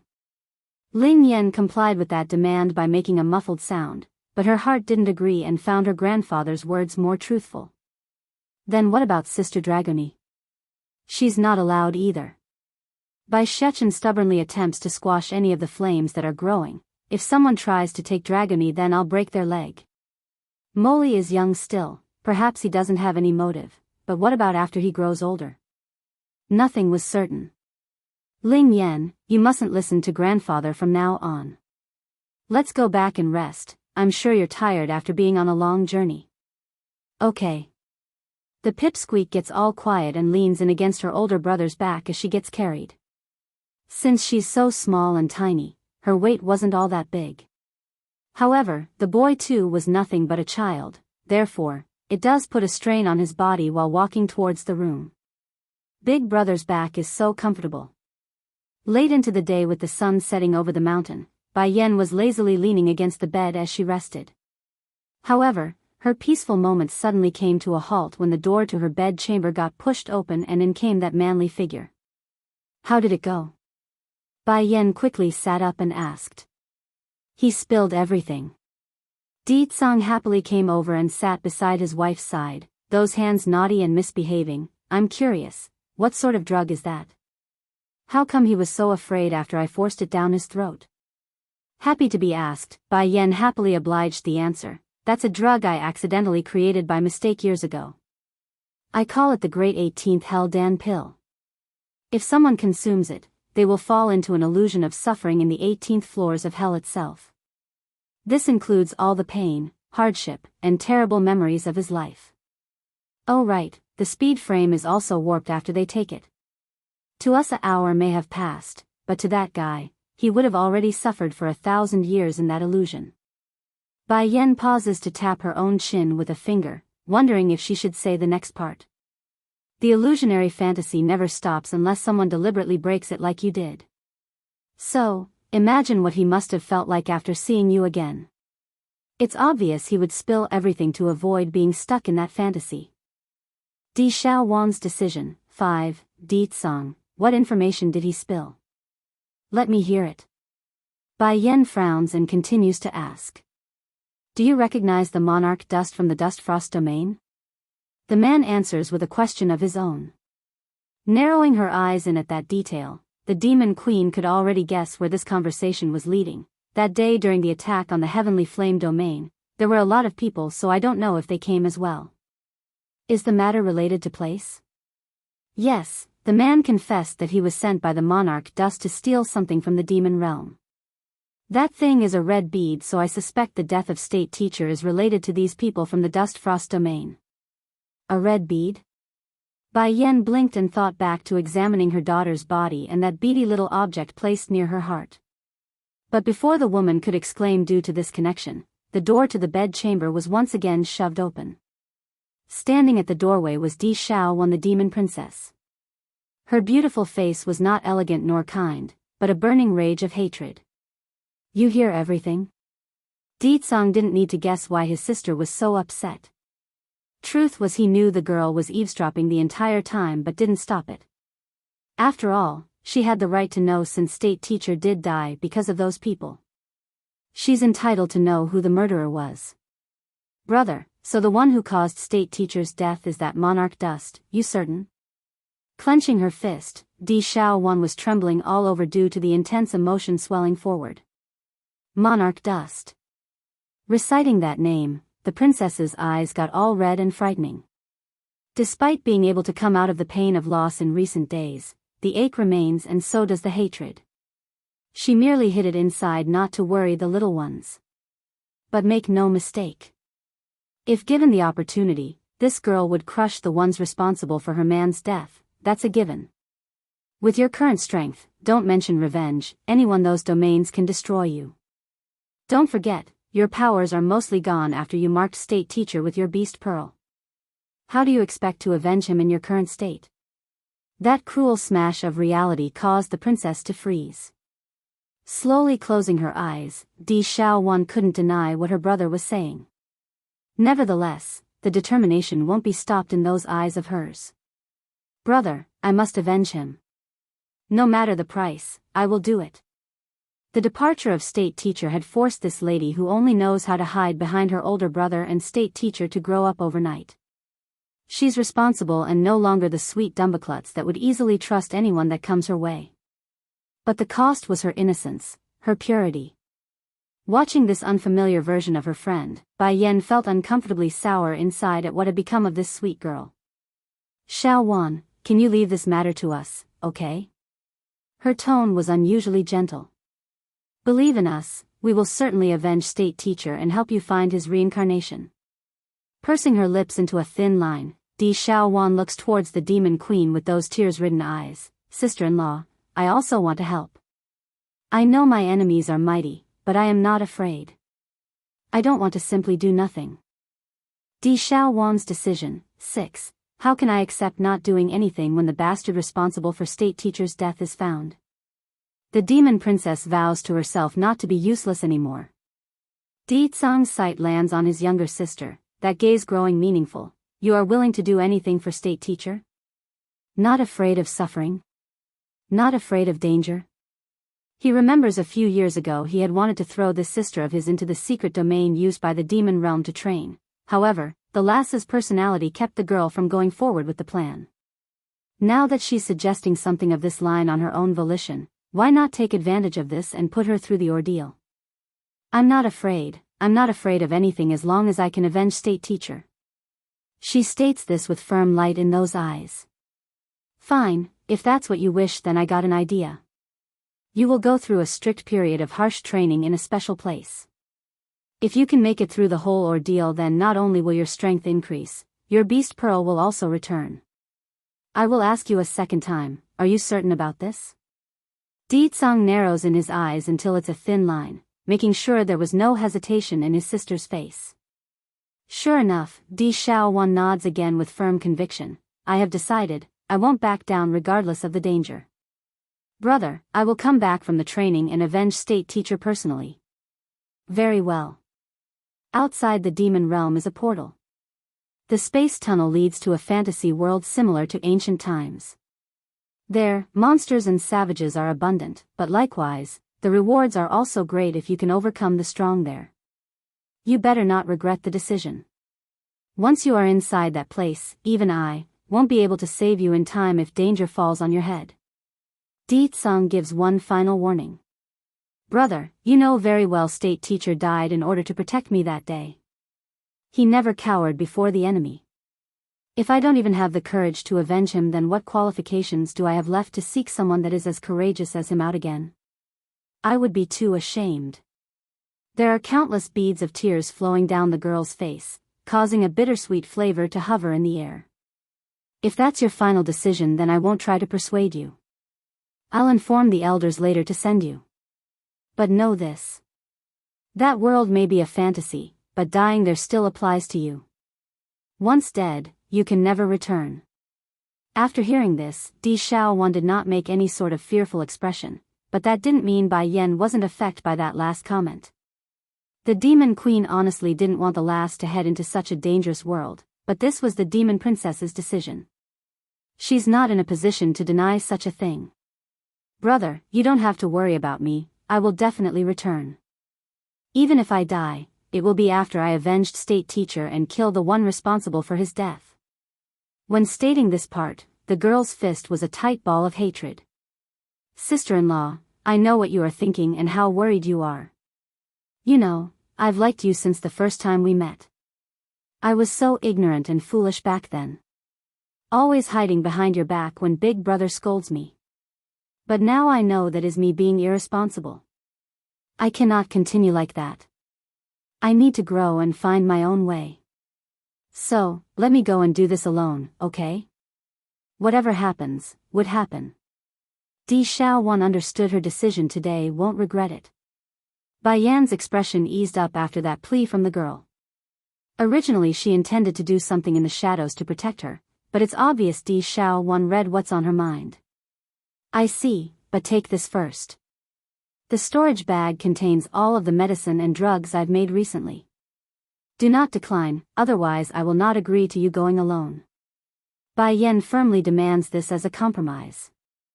Di Xiaowan's decision. 7. Sister-in-law. Di Xiaowan wiped some of the tears from the corner of her eyes due to how moved she was. You are so good to me. What are you talking about? I have only one sister like you, how can I not care? What's more, these are only medicine and drugs that I'm giving you. I can always make more in the future, so it's of no loss to me. Bai Yan gently pats the princess's hand to reassure her it's going to be alright. You have to remember, we are all waiting for you at home.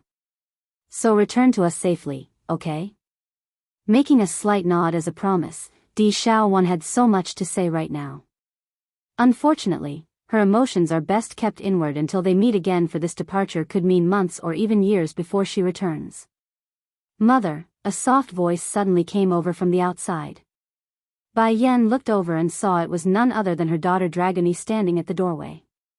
Perhaps it's due to their attention being preoccupied, but they didn't notice the young lass's arrival at all until now. Mother, can I go with Aunt Xiaowan? Dragony asks with bright light in those eyes. Growing uncomfortable tense after that request, Bai Yan felt nervous in the heart. Why do you ask that? Didn't father explain already? That secret world is based on the ancient world. When I fell unconscious that day inside that special dimension, I believe I met my true father. The young and childish voice of Dragony actually left Bai Yan stunned for a proper response. My real father seems to have come from ancient times. Maybe, if I go into that fantasy world, I would be able to find some clues about my origin. After throwing out her reasoning, the dragoness forms the brightest smile she could muster, and, I can help protect Aunt Xiaowan while I'm there. Mother, please let me go. But, Bai Yan sounded hesitant and worried. But right as the demon queen's about to speak, Di Tsang had grabbed one of her hands to reassure her with his iconic smirk. Let the girl go. Shooting her head over to meet the man's gaze. Why? Dragony is right. She might be able to find some clues about her origin in that fantasy world since it is based upon the real thing. I've explained before, her background is not ordinary, it's her right to pursue the truth about her life. Bai Yan didn't like how things were panning out but knew he's right. Okay, Bai Yan finally relents. She could continue to worry about her daughter's safety and try to protect her like a sheltered girl, but that would make her a horrible parent in that case. A parent must guide their child, not blindly hide them from the horrors of the world. You must pay attention to your safety. If something is wrong, leave the fantasy world immediately, understand? Di Tsang responded to her demand instantly. Yen, I need you to understand that fantasy world is not so simple. Once you go in, you can't come back out so easily. Bayan's literally skipped a beat after hearing her husband's sentence. Not easy to come back out after going in? Do you know why I didn't let Xiachen go into that place for his personal training? It's precisely because of that reasoning. I worried for his safety and ability to cope with such unpredictability. It's not a world where one can come out as they please, it needs a key. Then what key do they need to come out? Bai Yan urgently asks with worry all over the face. I do not know the exact details either. Di Tsang sounds apologetic, because that fantasy world was created long before the establishment of the demon realm. Neither or anyone here knows how it exactly works. What I can be certain of is that the key is an opportunity provided by that world. It's different every time. Di Xiao Wan's decision. 8. Have you been in there before? Yes, I've been to the fantasy world, and I've been there twice before. Once was 1,000 years ago, before encountering his wife another time. It was 100 years ago. Every time he leaves it would require him passing the requirements set upon him by that world. Therefore, Di Tsang didn't have absolute confidence in predicting the dangers or hardship that might befall those who entered. It's precisely because I've been there that I know the horror inside that fantasy world. And, aside from me who entered from the demon realm, everyone else who entered it has never returned. He did not want to scare Bai Yan, but lying regarding a matter of this proportion would be incredibly stupid. Furthermore, keeping this detail from his own sister and Dragony would be even more foolish since those two are going to be experiencing it firsthand. Big brother, you need to stop scaring me. Di Xiaowan makes a reluctant smile. I must go forward with this. It's my only chance to grow. Dragony echoed the same opinion from her side. I'm going too. I'm not afraid of anything, and I believe I can come back. Very well, if that's what both of you have decided, then get ready to go right away. Bai Yan shows a bittersweet face. If those 3 kids find out that the both of you are going to such a dangerous place, then they will certainly try to stop you. Maybe Xiachen would even follow you into that fantasy world. Di Xiaowan promptly puffs up her chest to make a strong appearance. Big brother, I will go back and pack my things. Later, have First Elder come over at night to pick us up. Me and Dragony can depart through the thick of night to avoid being detected by the kids. And if Ling Yan and Jean Tian ask the next morning, just tell them we went to look for state teacher's reincarnation as an excuse. Dragony nodded in agreement. Mother, please tell Brother Xiachen that I am protecting Auntie during this period. When I return, I will have incredible powers to protect everyone, including him. Bai Yan's throat felt like there's a rock inside there, choking her and strangling her of air. She's so sad and hurt by her inability to do more, that her family would have to endure such hardships. Di Tsang seems to have read his wife's emotions then and promptly pulled her into an embrace. Don't worry, they'll be fine.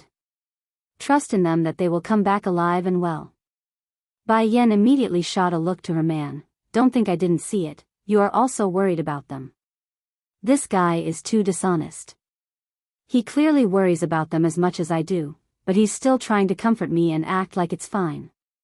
Di Tsang bursts out laughing before giving his wife a kiss on the lip. There won't be many dangers as long as Dragony is there. It's okay to worry, but you mustn't let worry dictate your judgment. Bai Yan couldn't argue with that and got all quiet as she watched those two gradually disappear from her view. Oh right, Di Tsang, you mentioned something about a red bead before. I know where it is. Only after Di Xiaowan and Dragony's departure did Bai Yan recall what they were discussing. Raising an eyebrow, have you seen it? Yes, the bead is in fact sitting quietly inside Ling Yan's heart right now. I only learned of this recently. Bai Yan's face showed a high level of concern. Do you remember that day when she went missing on the Demon Mountain? Di Xiaowan's decision. 9. Di Tsang's face changed suddenly. Go on. It was that day. Someone put the bead into Ling Yan's body. Following was Bai Yan's experience in the heavenly domain and the step-by-step of how she discovered their daughter's condition. The story also includes the matter of her father Yunfeng becoming heavenly flame. Even if the whole story got shortened by quite a lot, Di Tsang nevertheless got the gist of things. Yen, let's go check on Ling Yan. I have to make sure the bead isn't endangering her health. Okay. Bai Yan pursed her lips and nodded. Subsequently, the pair quickly left the room and headed for where the children were staying. Inside the kids' room, Bai Xiaochen sat near the head of the bed as his hand gently pats the sister's head, his mouth humming a lullaby the whole time to coax the pipsqueak asleep. Di Ling Yan was indeed a little tired after the long journey. Rubbing her eyes, the child soon fell into a doze after the first yawn. Unfortunately, right at the moment where all was peaceful, the door to the room was swung open, sending the boy into alert. Thankfully Bai Xiaochen recognized it was his parents, so his heart promptly eased up. Mother, father, how come both of you are here? Ling is sleeping, not even a word to explain. Di Tsang grabbed his son and threw the boy at the window. He didn't want any obstruction to his view when sending out his feelers for probing. Sure enough, the Demon King found the mentioned red bead inside his daughter's heart. It's lying quietly there with flames surrounding the surface. Thankfully there are no signs of it exploding, so that's a relief. Father, are you looking at the bead inside my body? Di Ling Yan shows a playful smile after being woken back up. You don't have to worry, I can sense the bead won't hurt me. Bead? Bai Xiaochen's lovely face immediately turned into a frown. What bead? Mother, father, what is she talking about? Explaining to the steam bun was Bai Yan herself. Inside Ling Yan's heart is a red flaming bead. I'm afraid it might hurt her, that's why I had your father come inspect it. At that moment, one could visibly see the color drain from the boy's face. He's very agitated and rattled by the news. Bead? Why does Ling Yan have a bead inside her heart? Her body is so small and frail, there's no way she can withstand a burning flame inside her heart. No wonder Jin Tian mentioned his sister is different.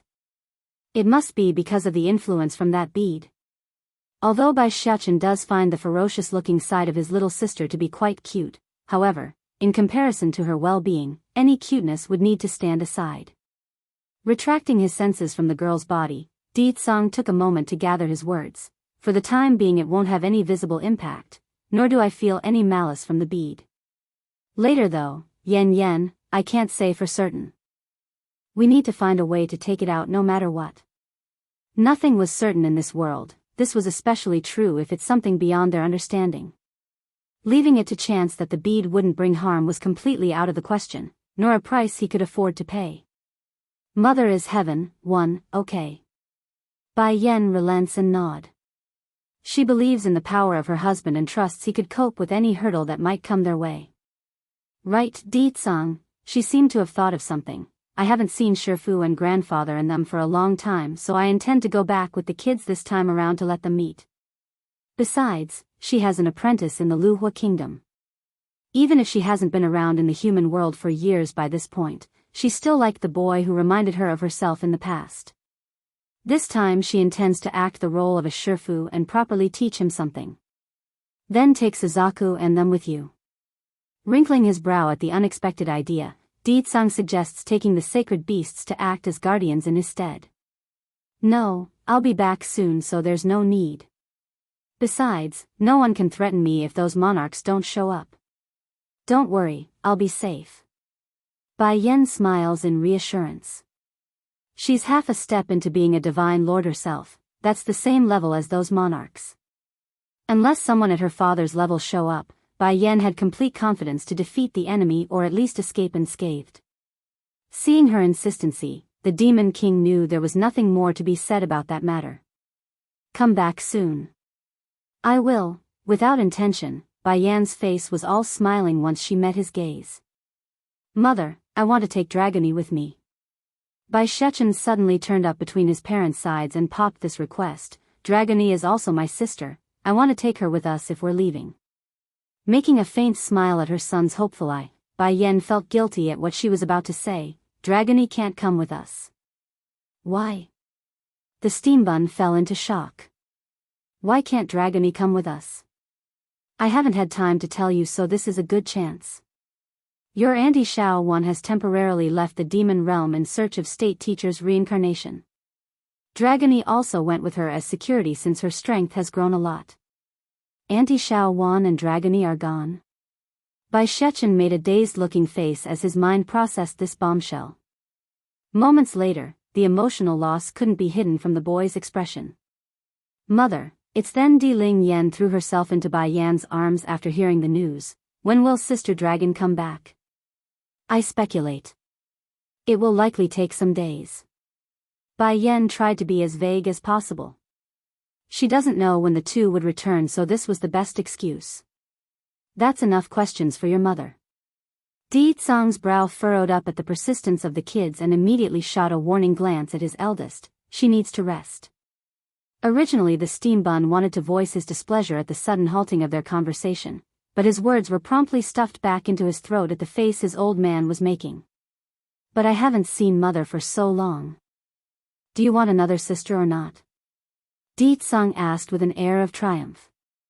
A brightness instantly shot out of the steam bun's eyes then, but that light soon dimmed after seeing the delicate face of his younger sister who's now in Bai Yan's arms. Father, you can't keep fooling me with that anymore. I've already got Ling Yen, so I'm satisfied. Mother is heaven, too. Tomorrow your mother will take you back to the human world. I only have tonight with her. Which of us do you think will have more time? Di Tsang spoke down at his son with a lecturing tone. Bai Shechen blinked and blinked. How did I forget about that? Anyway, I will have plenty of time to stick to Mother after today. So what if Father gets to spend some time instead of me? However, just as he was about to open his mouth, the sound of Di Tsang's cheeky voice rang out again. Of course, even if your mother doesn't plan to take you back to the human world tomorrow, you boy, can forget about stealing a woman from under your old man's hand. Even against his own son, the Demon King doesn't hold back and displays his dominance. The steam bun's face almost cracked as he stared in disbelief at the man whom sired his existence. Ling Yen, go stick to your brother. Di Tsang unceremoniously lifted the pipsqueak from her mother's arms and threw her over to the boy instead. Nevertheless, in the face of this daughter, the dominating air that he used for the son did disperse and was replaced by the soft kind tone of a parent. Don't let him pester my wife. Di Ling Yen first looked upwards at her father, then at her older brother. Making a clever face with those big blue eyes, she giggled and promptly hooked her arms around Bai Shechen's neck. Big brother, I want to hear a story. Tell me a bedtime story. The soft and crisp sound of the little milk bun instantly melted away Bai Shechen's heart. Okay, then Big Brother here will tell you the story about Sleeping Beauty. Sleeping Beauty? Is she beautiful? A light sparkled out of the pipsqueak's eye over the name, the face curious and childish. Nodding after a thought, should be, but not nearly as beautiful as Mother and our Ling Yen. Really?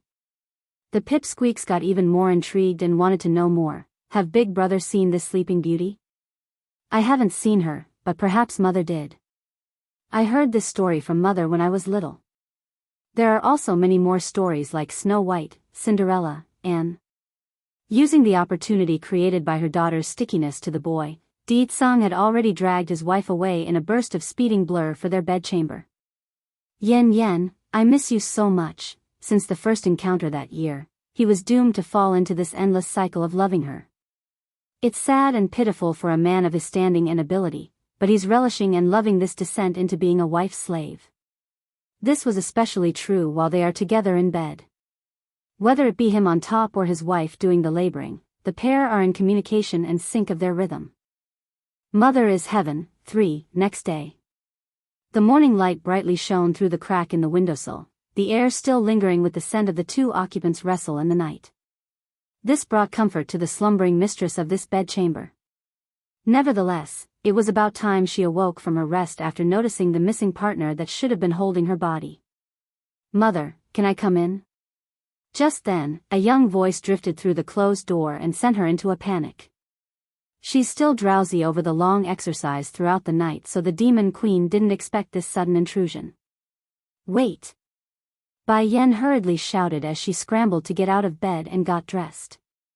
She's covered in sexual marks with that birth suit of hers, so it wouldn't do at all before her child. Coughing after covering all the evidence, come in. The door swung open following the permission and in came the steam bun.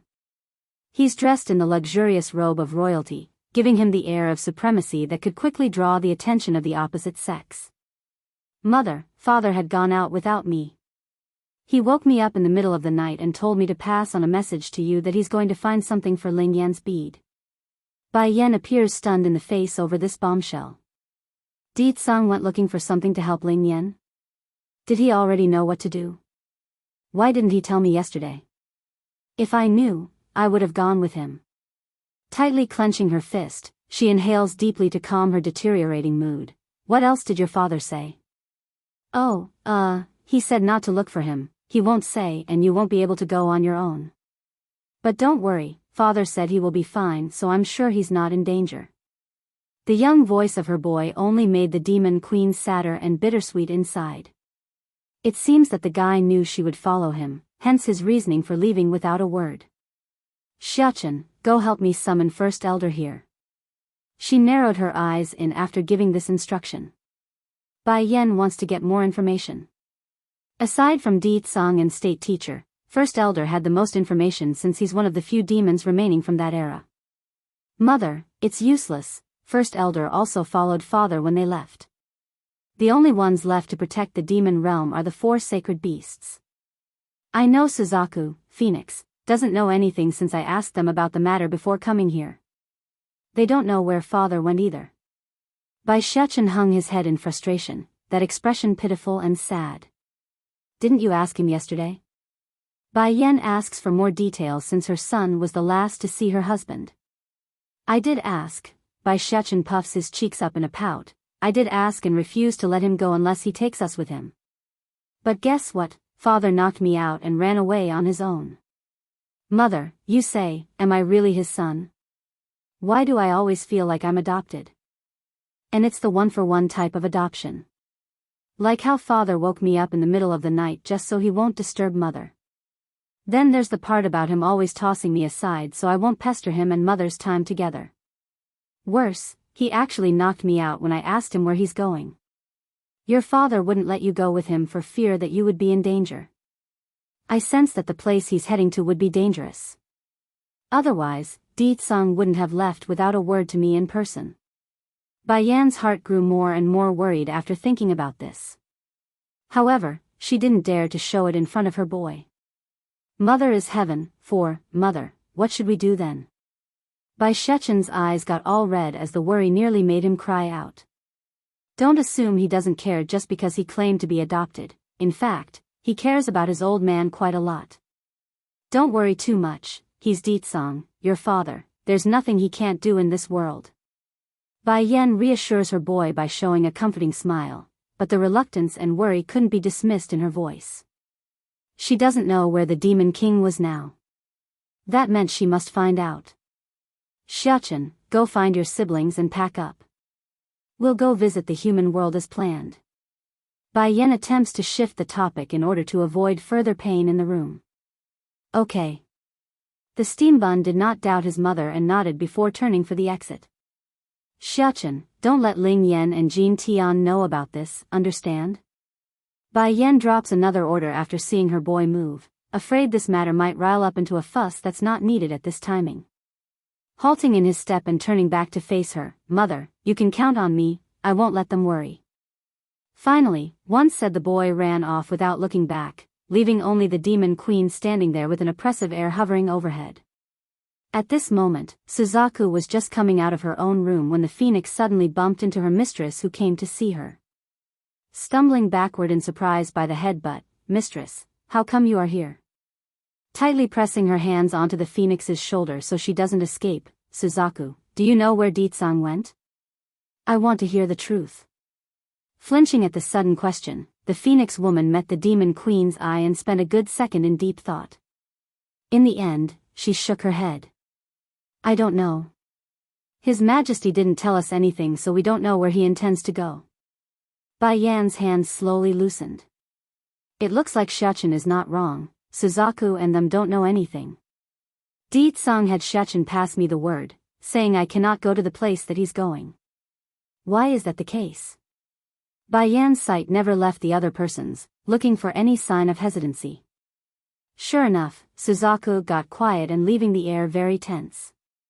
After a good while of this awkwardness, I really don't know. Taking a step back, Bai Yan's figure began to shake, her smile transforming into a hysterical laugh of bitterness. Is that so? Fine, I'm going to take the kids back with me to the human world. Since I don't know where he is, I won't waste any more time on the matter. But if word comes that he's in danger, you must come find me, understood? Mistress, Suzaku didn't like this either, so her heart was very tense, like someone's grabbing at it and ripping it apart. There's only one place that is forbidden to Mistress since she is a human. The place only us demons can go. I want to tell her, but her going would only bring more harm to the king than helping. Mother is heaven, 5, I can't. I can't watch her take such a risk. So, I'm sorry, Mistress. Please forgive me for not telling you. Bai Yan did not notice the hidden light flickering within the phoenix's eye, so her condition wasn't faring so well. Sloppy in her steps, the demon queen had trouble maintaining her balance due to the ache in the heart. Mother, mother. From afar, she could hear the calls of the little ones. Coming over was none other than her eldest son and the twins. However, there's also Ji Song, who stood behind the group while holding a long sword in both her arms. She may be small, smaller than Bai Xiachen, but her presence gave weight and projected a sense of peace. You're all here. Bai Yan slowly closed her eyes before opening them again after a long while. She had to force herself to smile despite the discomfort. Mother, are you feeling sick? Di Ling Yan saw the unhealthy complexion and quickly ran over to touch Bai Yan's forehead with her tiny hands.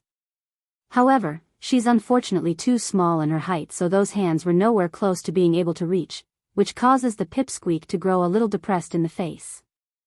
I'm fine, Ling Yan, don't have to worry. Bai Yan reached down to rub her daughter's head reassuringly. Of course, the little glutton was equally as worried after seeing his mother's complexion.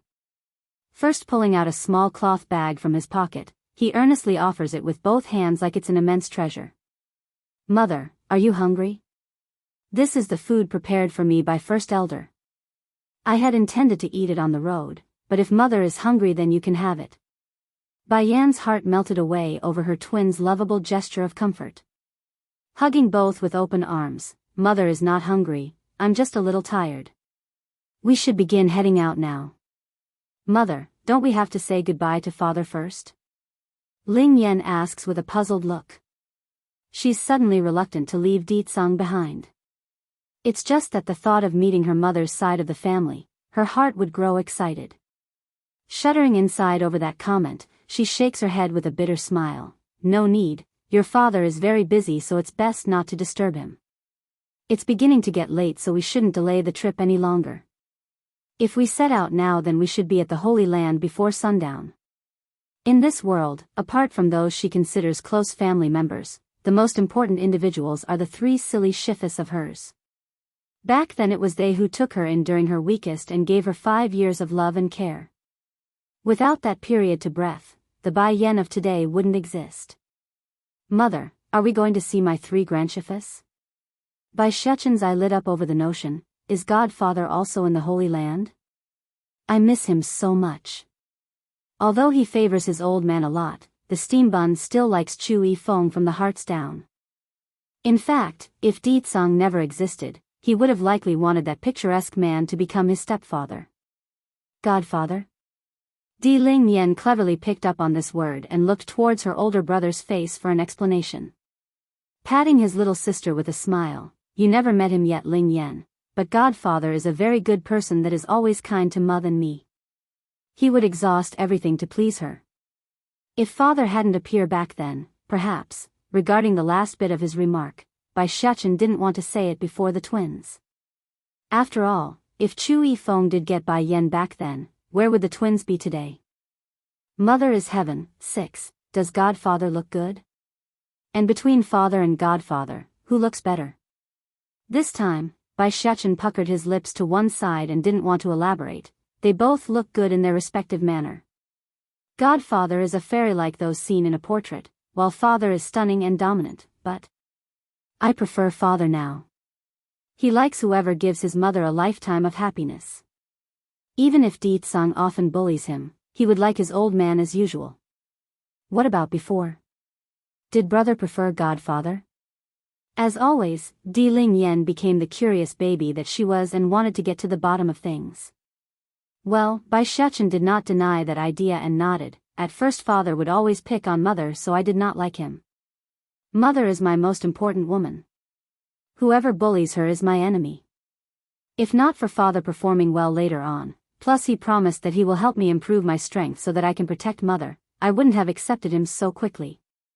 If there's anything to be blamed, it could only be on Di Tsang's initial impression. He didn't act like a good man, so the boy reacted defensively. In contrast, Chu Yifeng's behavior had been nothing but flawless. A literal ray of sunshine in Xiachen and Bai Yan's life. It's no wonder the steambun preferred him at first. Ling Yan, I am not as strict with you versus Jin Tian, but listen up the both of you. Bai Shechen forks his arms around the waist while speaking in a lecturing manner. Mother is the boss of our family. Whoever bullies her is the enemy of our family. Regardless if mother is right or wrong, she is and always will be right, understood? Jin Tian the little glutton nodded first without fully understanding his meaning. He's already been programmed to believe anything the steambun says, so this was a no-brainer.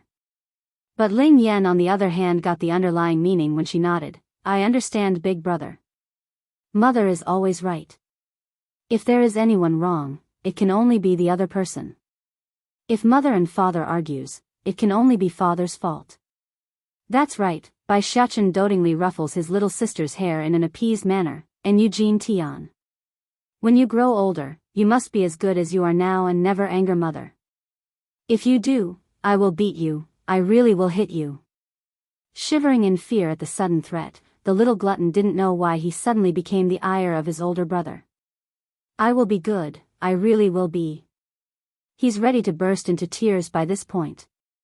It's bad enough to be the punching bag, it's even worse when you don't know why you're the punching bag.